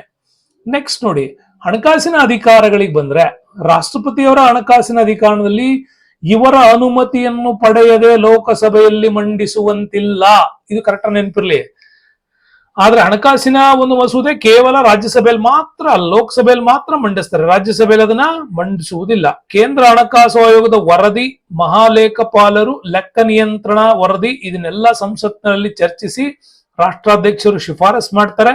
ಹಾಗೆ ಶಿಫಾರಸ್ ಮಾಡಿದ ಮೇಲೆ ಅವರ ಸಂಚಿತ ನಿಧಿ ಮತ್ತೆ ತುರ್ತು ನಿಧಿ ಏನ್ ಬರುತ್ತೆ ಇದರ ನಿಯಂತ್ರಣದಲ್ಲಿರುತ್ತೆ. ಸರ್ವೋಚ್ಚ ನ್ಯಾಯಾಲಯದ ನ್ಯಾಯಾಧೀಶರು, ಕೇಂದ್ರ ಲೋಕಸೇವಾ ಆಯೋಗದ ಅಧ್ಯಕ್ಷರು, ಸದಸ್ಯರಿಗೆ ಈ ನಿಧಿಯಿಂದಾನೇ ಅವರಿಗೆ ಸಂಬಳವನ್ನ ಕೊಡ್ಲಾಗತ್ತೆ. ಹಾಗಾಗಿ ಹಣಕಾಸು ಮಸೂದೆ ಕಾಯ್ದೆ ಆಗ್ಬೇಕು ಅಂತಂದ್ರೆ ಅದಕ್ಕೆ ನಮ್ಮ ರಾಷ್ಟ್ರಾಧ್ಯಕ್ಷರ ಸಹಿ ಒಪ್ಪಿಗೆ ಬೇಕು. ಇನ್ನು ತುರ್ತು ಪರಿಸ್ಥಿತಿ ಅಧಿಕಾರಗಳು ನೋಡಿ, 352 ರಾಷ್ಟ್ರೀಯ ತುರ್ತು ಪರಿಸ್ಥಿತಿ, ರಾಜ್ಯದಲ್ಲಿ ಗವರ್ನರ್ ಆಡಳಿತ ತಂದ್ರೆ 356, ಹಣಕಾಸಿನ ತುರ್ತು ಪರಿಸ್ಥಿತಿ ಬಂದ್ರೆ 360. ಈ ಮೂರು ಕೂಡ ನಿಮ್ಗೆ ನೆನಪಿರ್ಬೇಕು. 352, 354, 360. ಇಲ್ಲಿ ಮಧ್ಯೆ ಬಿಡೋವೇನೋ ಸಮಸಂಖ್ಯೆಗಳು ಬಿಟ್ಟಾಕ್ಬಿಟ್ರೆ ಆತಷ್ಟೇ. 352 ಹೌದು, 354 ಬಿಟ್ಬಿಡಿ, 54 ಇಲ್ಲ, 56 ಇದೆ, 58 ಬಿಟ್ಬಿಡಿ, 60 ನೆನ್ಪಿಟ್ಕೊಂಬಿಡಿ ಅಷ್ಟೇ. 52 ಹಿಂಗೆ ಕ್ರಮಾನುಗತವಾಗಿ ನೆನ್ಪಿಟ್ಕೊಳ್ಳಿ. 52, 54 ಇಲ್ಲ, 56, 58 ಇಲ್ಲ, 60 ನೆನ್ಪಿಟ್ಕೊಂಡ್ಬಿಟ್ರೆ ಇವು ಮೂರು ನಿಮ್ಗೆ ರಾಷ್ಟ್ರ, ರಾಜ್ಯ ಮತ್ತು ಫೈನಾನ್ಸ್ ಮೂರು ಕೂಡ ನಿಮ್ಗೆ ಇಲ್ಲಿ ಲೋಕಸೇವಾ ಆಯೋಗದ ಆ ಒಂದು ತುರ್ತು ಪರಿಸ್ಥಿತಿ ಬರುತ್ತೆ. ಇದಕ್ಕೆ ಸಂಬಂಧಪಟ್ಟ ಪ್ರಶ್ನೆಗಳಿದಾವೆ ನೋಡಿ. 2024ರಲ್ಲಿ ಭಾರತದ ಚುನಾವಣಾ ಆಯೋಗದ ರಚನೆ ಆಗಿರುವುದು ಯಾವಾಗ? ಭಾರತದ ಚುನಾವಣೆ ಆಯೋಗ ರಚನೆ ಆಗಿರೋದು 324 ನೋಡಿ. ರಾಷ್ಟ್ರೀಯ ತುರ್ತು ಪರಿಸ್ಥಿತಿ ಕೇಳಿದ್ದಾರೆ. 52 ರಾಷ್ಟ್ರೀಯ ತುರ್ತು ಪರಿಸ್ಥಿತಿ, 54 ಇಲ್ಲ, 56 ಯಾವುದು ಸ್ಟೇಟ್, 60 ಯಾವುದು 360 ಹಣಕಾಸು. ಇದು ನೆನಪಿರ್ಬೇಕು. ಶಿಕ್ಷಣ ಒಂದು ಮೂಲಭೂತ ಹಕ್ಕು ಅಂತಾಗಿರೋದು 21A. ಈ ತರ ನೀವು ಡಿಸಿಷನ್ ಮಾಡಿದ್ರೆ ಇದು ನಿಮ್ಗೆ ಸರಿಯಾದ ಉತ್ತರ ಆಗತ್ತೆ ನೋಡಿ. 2024ರಲ್ಲಿ ಕೇಳಿರುವಂತ ಬೊಂಬಾಟಾಗಿರೋ ಪ್ರಶ್ನೆ. ನೆಕ್ಸ್ಟ್ ಬಂದ್ರೆ ರಾಷ್ಟ್ರೀಯ ತುರ್ತು ಪರಿಸ್ಥಿತಿ, ರಾಜ್ಯ ತುರ್ತು ಪರಿಸ್ಥಿತಿ, ಆರ್ಥಿಕ ತುರ್ತು ಪರಿಸ್ಥಿತಿ ಚೆನ್ನಾಗಿ ಗೊತ್ತಿರ್ಲಿ. ಇಲ್ಲಿ ಏನಾಗಿದೆ, 352ನೇ ವಿಧಿ ಪ್ರಕಾರ ರಾಷ್ಟ್ರೀಯ ತುರ್ತು ಪರಿಸ್ಥಿತಿ ಹಾಕ್ತಾರೆ. ಯಾಕಂದ್ರೆ ಯಾವ್ದಾರ ದೇಶ ನಮ್ಮ ಮೇಲೆ ದಾಳಿ ಮಾಡಿದ್ರೆ ಅಥವಾ ಆಂತರಿಕವಾಗಿ ಯಾವ್ದಾದ್ರು ಸಶಸ್ತ್ರ ಬಂಡಾಯಗಳಾಗಿದ್ರೆ ಆವಾಗ ಇದನ್ನ ಹಾಕ್ತಾರೆ. ನಮ್ಮಲ್ಲಿ 62ರಲ್ಲಿ, 71ರಲ್ಲಿ, 75ರಲ್ಲಿ ಈ ರಾಷ್ಟ್ರೀಯ ತುರ್ತು ಪರಿಸ್ಥಿತಿಯನ್ನ ಘೋಷಣೆ ಮಾಡಿದ್ದಾರೆ. ಅದ್ರ ಸ್ಟೇಟ್ ಅಲ್ಲಿ ಬೇಕಾದಷ್ಟು ಟೈಮ್ ಆಗುತ್ತೆ. ಯಾಕೆಂದ್ರೆ ಅಲ್ಲಿನ ರಾಜ್ಯ ಸರ್ಕಾರಗಳಲ್ಲಿ CM ಸರಿಯಾಗಿ ಕಾರ್ಯನಿರ್ವಹಿಸ್ತಾ ಇದ್ರೆ ಅಥವಾ ಕ್ಯಾಬಿನೆಟ್ ಮಿನಿಸ್ಟರ್ಗಳ ಒಂದು ಸಪೋರ್ಟ್ ಇಲ್ದಂಗಿದ್ರೆ ಅಥವಾ ಅಲ್ಲಿ ರಾಜೀನಾಮೆ ಆಗಿದ್ರೆ ಅಂತ ಸಂದರ್ಭದಲ್ಲಿ ರಾಜ್ಯ ಒಂದರ ಅಧಿಕಾರವನ್ನ ರಾಜ್ಯಪಾಲರ ಮುಖಾಂತರ ಅಲ್ಲಿ ಪ್ರೆಸಿಡೆಂಟ್ ರೂಲ್ ಅನ್ನ ಜಾರಿಗೆ ತರ್ತಾರೆ, ರಾಜ್ಯ ಪರಿಸ್ಥಿತಿಯನ್ನು. ಹಂಗಾಗಿ ಕರ್ನಾಟಕದಲ್ಲಿ ಇದುವರೆಗೆ ಒಟ್ಟು 6 ಬಾರಿ ನೆನ್ಪಿಡ್ರು, ಕರ್ನಾಟಕದಲ್ಲಿ ಇದುವರೆಗೂ 6 ಬಾರಿ ರಾಜ್ಯ ತುರ್ತು ಪರಿಸ್ಥಿತಿಯನ್ನ ಹಾಕಲಾಗಿದೆ.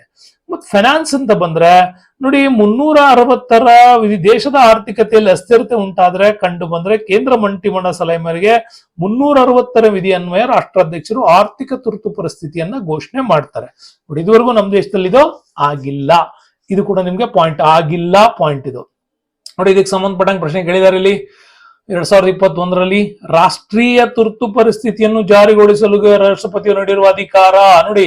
ರಾಷ್ಟ್ರೀಯ ತುರ್ತು ಪರಿಸ್ಥಿತಿ 352, 54 ಇಲ್ಲ, 356 ರಾಜ್ಯ ತುರ್ತು ಪರಿಸ್ಥಿತಿ 360 ಕೂಡ ನೋಡಿ ಫೈನಾನ್ಸ್ 360, 371 ರಾಜ್ಯಗಳಿಗೆ ವಿಶೇಷ ಅನುದಾನ 371 ಜೆ ಕೆ ಇವೆಲ್ಲ ಬರ್ತಾವ. ಓಕೆ, ನೆಕ್ಸ್ಟ್ ಬರ್ತೀವಿ ನೋಡಿ. ಇದಕ್ಕೆ ವಿವೇಚನಾಧಿಕಾರಿಗಳು, ರಾಷ್ಟ್ರಪತಿಗಳು ಕೆಲವೊಮ್ಮೆ ತಮ್ಮದೇ ಆಗಿರೋ ವಿವೇಚನಾಧಿಕಾರವನ್ನು ಹೊಂದಿರ್ತಾರೆ. ಕೇಂದ್ರ ಮಂತ್ರಿಮಂಡಲದ ಸಲಹೆ ಮತ್ತು ಕೆಲವೊಂದು ಅಧಿಕಾರಗಳನ್ನು ಚಲಾಯಿಸಬಹುದು, ಅವರ ವಿವೇಚನಾಧಿಕಾರ. ಸಾರ್ವತ್ರಿಕ ಚುನಾವಣೆಯಲ್ಲಿ ಲೋಕಸಭೆಯಲ್ಲಿ ಯಾವುದೇ ಪಕ್ಷ ಸ್ಪಷ್ಟ ಬಹುಮತ ಪಡೆದೇ ಇದ್ದಾಗ ಯಾವುದಾದ್ರೂ ಒಬ್ಬ ಪಕ್ಷದ ಸರ್ಕಾರ ರಚನೆ ಮಾಡೋದಕ್ಕೆ ಅವರು ಕರಿಬಹುದು, ಅದಕ್ಕೂ ಕೂಡ ಅವಕಾಶ ಇರುತ್ತೆ. ಸಂಸತ್ ಅಂಗೀಕರಿಸಿದ ಮಸೂದೆಯನ್ನ ರಾಷ್ಟ್ರಾಧ್ಯಕ್ಷರು ಒಪ್ಪಿಗೆ ಕಳಿಸಿದಾಗ ಅದನ್ನು ಮರುಪರಿಶೀಲನೆ ಮಾಡೋದಕ್ಕೆ ಅವ್ರು ಇಟ್ಕೊಳ್ಬಹುದು ಅಥವಾ ವಾಪಸ್ ಕೂಡ ಕಳಿಸಬಹುದು. ಇದಕ್ಕೂ ಕೂಡ ಇಲ್ಲಿ ಅವಕಾಶ ಇದೆ ನೋಡಿ. ಹಂಗೆ ನಮ್ಮಲ್ಲಿ ಕೇಂದ್ರ ಮಂತ್ರಿಮಂಡಲ ವ್ಯವಸ್ಥೆ ಕೂಡ ಚೆನ್ನಾಗಿದೆ. 74/1 ವಿಧಿ ರಾಷ್ಟ್ರಾಧ್ಯಕ್ಷರಿಗೆ ನಮ್ಮ ಸಂವಿಧಾನದ ಕೇಂದ್ರ ಮಂತ್ರಿಮಂಡಲದ ಸಲಹೆಯನ್ನು ನೀಡಲು ಪ್ರಧಾನಮಂತ್ರಿಯ ನೇತೃತ್ವದ ಮಂತ್ರಿಮಂಡಲ ಇರಬೇಕು ಅಂತ ತಿಳಿಸುತ್ತೆ. ಕೇಂದ್ರ ಮಂತ್ರಿಮಂಡಲದಲ್ಲಿ ಎಷ್ಟು ವಿಭಾಗ? 3 ರೀತಿಯ ಮಂತ್ರಿಮಂಡಲ ವ್ಯವಸ್ಥೆ ಇರುತ್ತೆ. ಒಂದು ಸಂಪುಟ ದರ್ಜೆ, ರಾಜ್ಯ ದರ್ಜೆ, ಉಪ ಸಚಿವರು ಅಂತ ಇರ್ತಾರೆ. ಇದನ್ನ ಮಾಡೋದಕ್ಕೆ ನಮ್ಮಲ್ಲಿ ಸಂವಿಧಾನದ 91ನೇ ತಿದ್ದುಪಡಿ ಪ್ರಕಾರ ಮಂತ್ರಿಮಂಡಲದ ಗಾತ್ರ ಎಷ್ಟಿರಬೇಕು ಅಂತ ಹೇಳಿದೆ ಅಂದ್ರೆ, ಲೋಕಸಭಾ ಸದಸ್ಯರ ಒಟ್ಟು ಸಂಖ್ಯೆಯ ಅಂದ್ರೆ 543 ಸಂಖ್ಯೆಯ 15% ಇರಬೇಕು ಅಂತ ಹೇಳುತ್ತೆ. 15% ಅಂದ್ರೆ 81 ಸದಸ್ಯರನ್ನ ಇವರು ಮಿನಿಸ್ಟ್ರಿಗಿರಿಯಲ್ಲಿ ಇಟ್ಕೊಳ್ಬಹುದು. ಈಗ ರಾಷ್ಟ್ರಪತಿಗಳು ಯಾರ್ಯಾರು? ಮೊದಲನೆಯವರು ಡಾಕ್ಟರ್ ಬಾಬು ರಾಜೇಂದ್ರ ಪ್ರಸಾದ್, ಭಾರತದ ಮೊಟ್ಟ ಮೊದಲ ರಾಷ್ಟ್ರಪತಿ. ಆಮೇಲೆ ಉಪರಾಷ್ಟ್ರಪತಿಯಿಂದ ರಾಷ್ಟ್ರಪತಿ ಆದವರು ರಾಧಾಕೃಷ್ಣನ್, ಮೊದಲ ಮುಸ್ಲಿಂ ಡಾಕ್ಟರ್ ಜಾಕಿರ್ ಹುಸೇನ್, ವಿ ಗಿರಿ, ಕರ್ನಾಟಕಕ್ಕೆ ಅವಕಾಶ ಸಿಕ್ಕಿತ್ತು, ಫಕ್ರುದ್ದೀನ್ ಅಲಿ ಅಹಮದ್, ನೀಲಂ ಸಂಜೀವ್ ರೆಡ್ಡಿ, ಜ್ಞಾನಿ ಜಲ್ ಸಿಂಗ್, ಆರ್ ವೆಂಕಟರಮಣನ್, ಮೊಟ್ಟ ಮೊದಲ ಒಂದು ಹಿಂದುಳಿದ ವರ್ಗದಿಂದ ರಾಷ್ಟ್ರಪತಿ ಆದಂತವರು. ಅದಾದ್ಮೇಲೆ ಡಾಕ್ಟರ್ ಶಂಕರ್ ದಯಾಳ್ ಶರ್ಮಾ ಅವರು, ಡಾಕ್ಟರ್ KR ನಾರಾಯಣನ್, ಮೊಟ್ಟ ಮೊದಲ ವಿಜ್ಞಾನಿ APJ ಅಬ್ದುಲ್ ಕಲಾಂ, ಮೊಟ್ಟ ಮೊದಲ ಮಹಿಳೆ ರಾಷ್ಟ್ರಪತಿ ಹುದ್ದೆ ಪ್ರತಿಭಾ ದೇವಿ ಸಿಂಗ್ ಪಾಟೀಲ್ ರಾಜಸ್ಥಾನ್. ಇನ್ನು ಪ್ರಣಬ್ ಮುಖರ್ಜಿ ಖಡಕ್ ರಾಷ್ಟ್ರಪತಿ ಅಂತಾನೆ ಕರಿತೀವಿ, ಜೀವಾವಧಿ ಶಿಕ್ಷೆಗಳಿಗೆಲ್ಲ ವಿಧಿಸಿದಂತವ್ರು ಇವರು. ಶ್ರೀ ರಾಮನಾಥ್ ಕೋವಿಂದ್, ಶ್ರೀಮತಿ ದ್ರೌಪದಿ ಮುರ್ಮು ಮೊಟ್ಟ ಮೊದಲ ಒಂದು ST ವಿಭಾಗದಿಂದ ಆಯ್ಕೆ ಆಗಂತವರು. ನೋಡಿದ್ರ ಬಗ್ಗೆ ಪ್ರಶ್ನೆ ಕೇಳಿದ್ದಾರೆ. ಭಾರತದ ಮೊಟ್ಟ ಮೊದಲ ಮಹಿಳಾ ರಾಷ್ಟ್ರಪತಿ ಯಾರು ಅಂತ. ಮಹಿಳಾ ರಾಷ್ಟ್ರಪತಿ ಪ್ರತಿಭಾ ದೇವಿ ಸಿಂಗ್ ಪಾಟೀಲ್ ಅವರು. ಭಾರತದ ಕೋಗಿಲೆ ಅಂತ ಕರೆದಿದ್ದು ಸರೋಜಿನಿ ನಾಯ್ಡು ಅವ್ರನ್ನ. ಉತ್ತರ ಪ್ರದೇಶದ ಮೊದಲ ಮಹಿಳಾ ಮುಖ್ಯಮಂತ್ರಿ ಆಗಿದ್ದವರು ಸುಚೇತಾ ಕೃಪ್ಲಾನಿ. ಭಾರತದ ಮೊಟ್ಟ ಮೊದಲ ಪ್ರೈಮ್ ಮಿನಿಸ್ಟರ್ ಆದಂತ ಮಹಿಳೆ ಇಂದಿರಾ ಗಾಂಧಿ. ಇದು ನಿಮ್ಗೆ ಚೆನ್ನಾಗಿ ಗೊತ್ತಿರ್ಬೇಕು. ಕಾಣ್ತಾರ QR ಕೋಡ್ ನ ಸ್ಕ್ಯಾನ್ ಮಾಡೋದ್ರ ಮುಖಾಂತರ ಈ ಒಂದು ಚಾನೆಲ್ ನ ನೀವು ಸಪೋರ್ಟ್ ಮಾಡ್ತೀರಿ ಅಂತೇಳಿ ಅನ್ಕೊಂಡಿದ್ದೀನಿ. ಸ್ನೇಹಿತರೆ, ರಾಜ್ಯ ಸರ್ಕಾರದ ವಿಚಾರಗಳಿಗೆ ಬಂದ್ರೆ ಆಲ್ರೆಡಿ ನಿಮ್ಗೆ ಇದನ್ನ ನಾನು ಹೇಳಿದೆ.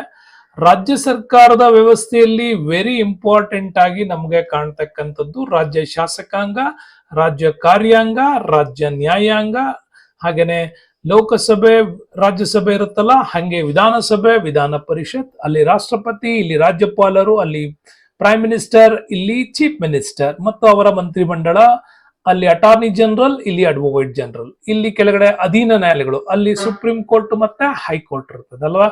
ಸೊ ನೆಕ್ಸ್ಟ್ ಬರೋಣ. ರಾಜ್ಯ ಶಾಸಕಾಂಗದ ವ್ಯವಸ್ಥೆ ಬಂದ್ರೆ ಕೆಲವು ಸದನಗಳು ದ್ವಿಸದನ ಶಾಸಕಾಂಗ ವ್ಯವಸ್ಥೆ ಇದ್ರೆ, ಕೆಲವು ಏಕಸದನ ಶಾಸಕಾಂಗ ವ್ಯವಸ್ಥೆ ಇದ್ದಾವೆ.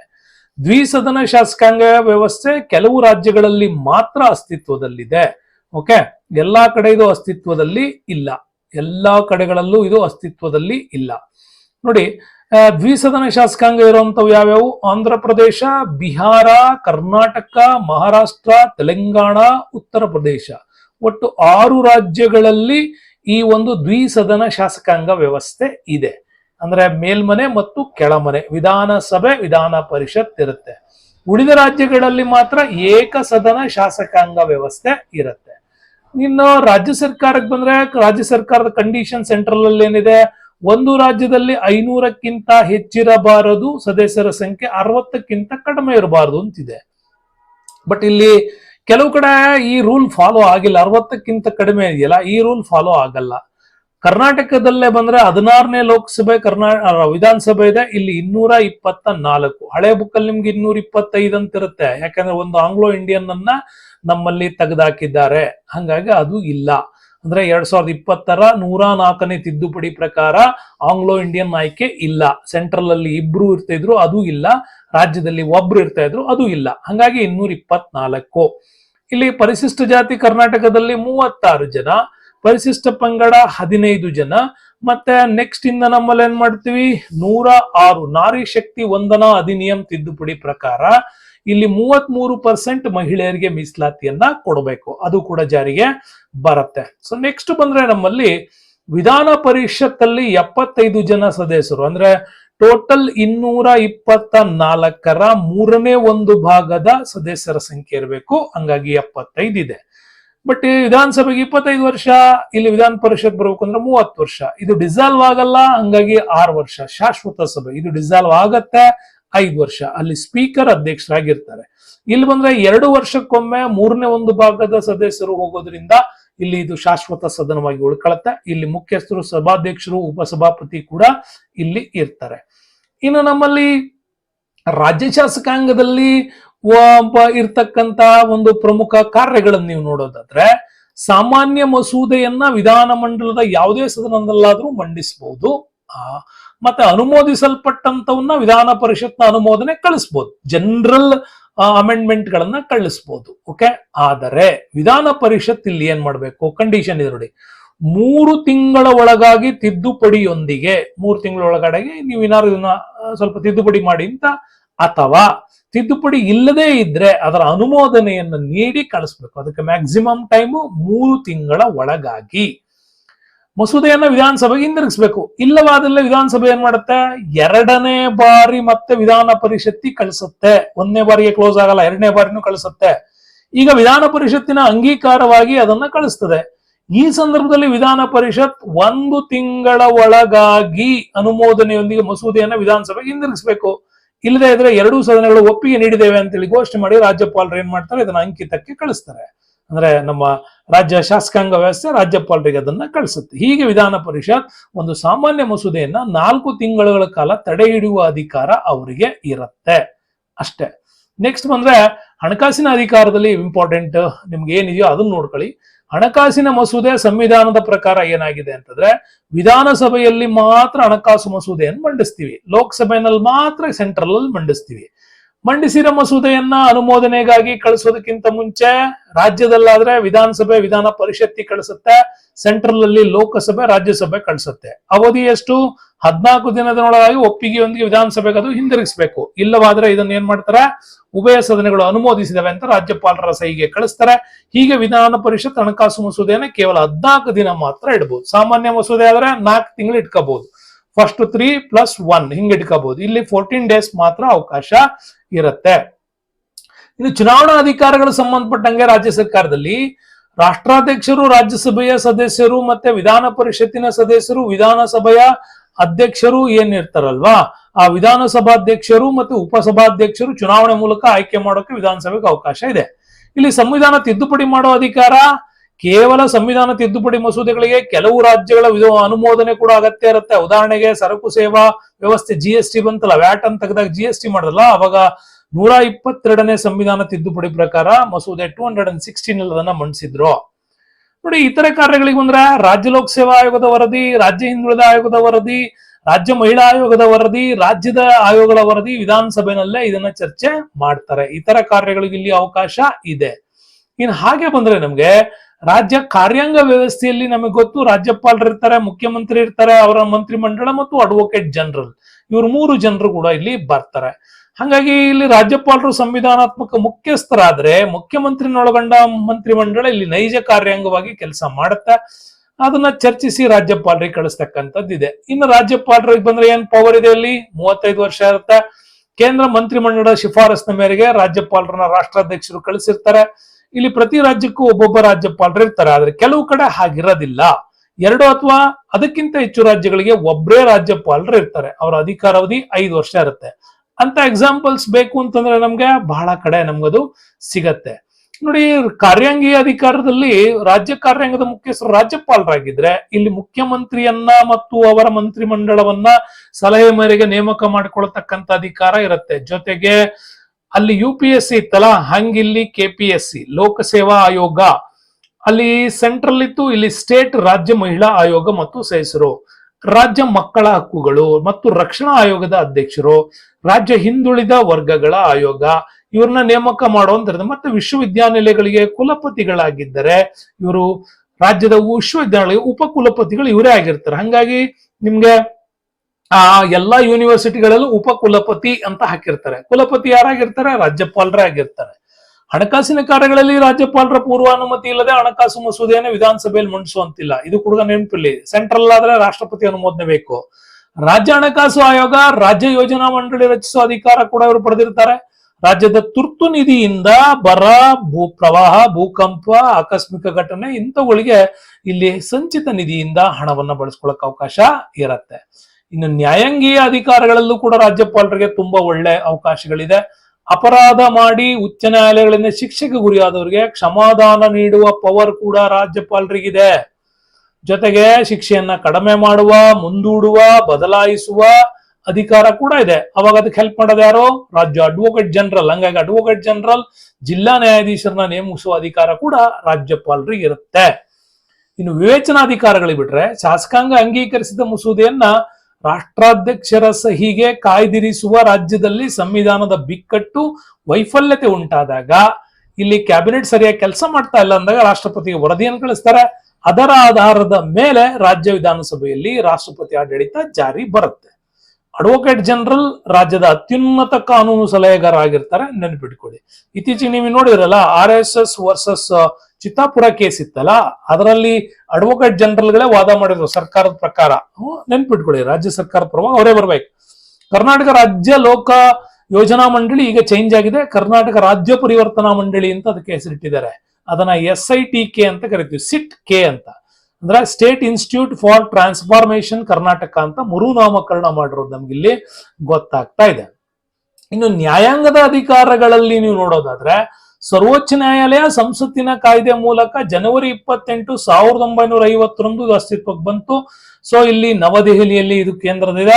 ಮುಖ್ಯ ನ್ಯಾಯಾಧೀಶರು ಮತ್ತು ಇತರ ಮುಖ್ಯ ನ್ಯಾಯಾಧೀಶರನ್ನ ರಾಷ್ಟ್ರಾಧ್ಯಕ್ಷರು ನೇಮಕ ಮಾಡ್ತಾರೆ. ಸುಪ್ರೀಂ ಕೋರ್ಟ್ ಜಡ್ಜ್ ಆಗ್ಬೇಕು ಅಂತಂದ್ರೆ ಅವನಿಗೆ ನಿವೃತ್ತಿ ವಯಸ್ಸು ಬಂದ ಮೇಲೆ 65 ವರ್ಷಕ್ಕೆ ಅವ್ನು ನಿವೃತ್ತಿ ಆಗ್ಬೇಕು. ಹೈಕೋರ್ಟ್ ಅಲ್ಲಿ ನಿವೃತ್ತಿ ಆಗ್ಬೇಕು ಅಂದ್ರೆ 62 ವರ್ಷ ಇರ್ಬೇಕು. ಸೆಂಟ್ರಲ್ ಅಲ್ಲಿ 1+34 ಇರ್ತಾರೆ, 34 ಮಂದಿ ಇರ್ತಾರೆ. ಇಲ್ಲಿ ಉಚ್ಚ ನ್ಯಾಯಾಧೀಶರ ಸಂಖ್ಯೆ ರಾಜ್ಯದಿಂದ ರಾಜ್ಯಕ್ಕೆ ಇಲ್ಲಿ ವ್ಯತ್ಯಾಸ ಆಗ್ತಾ ಇರುತ್ತೆ. ಸೇಮ್ ಇದಕ್ಕೆ ಸಂಬಂಧಪಟ್ಟಂತ ಒಂದು ಪ್ರಶ್ನೆ ಕೇಳಿದಾರೆ ನೋಡಿ, ಭಾರತದ ಸರ್ವೋಚ್ಚ ನ್ಯಾಯಾಲಯ ಅಸ್ತಿತ್ವಕ್ಕೆ ಬಂದಿದ್ ಯಾವಾಗ ಅಂತ ಕೇಳಿ ನೋಡಿ.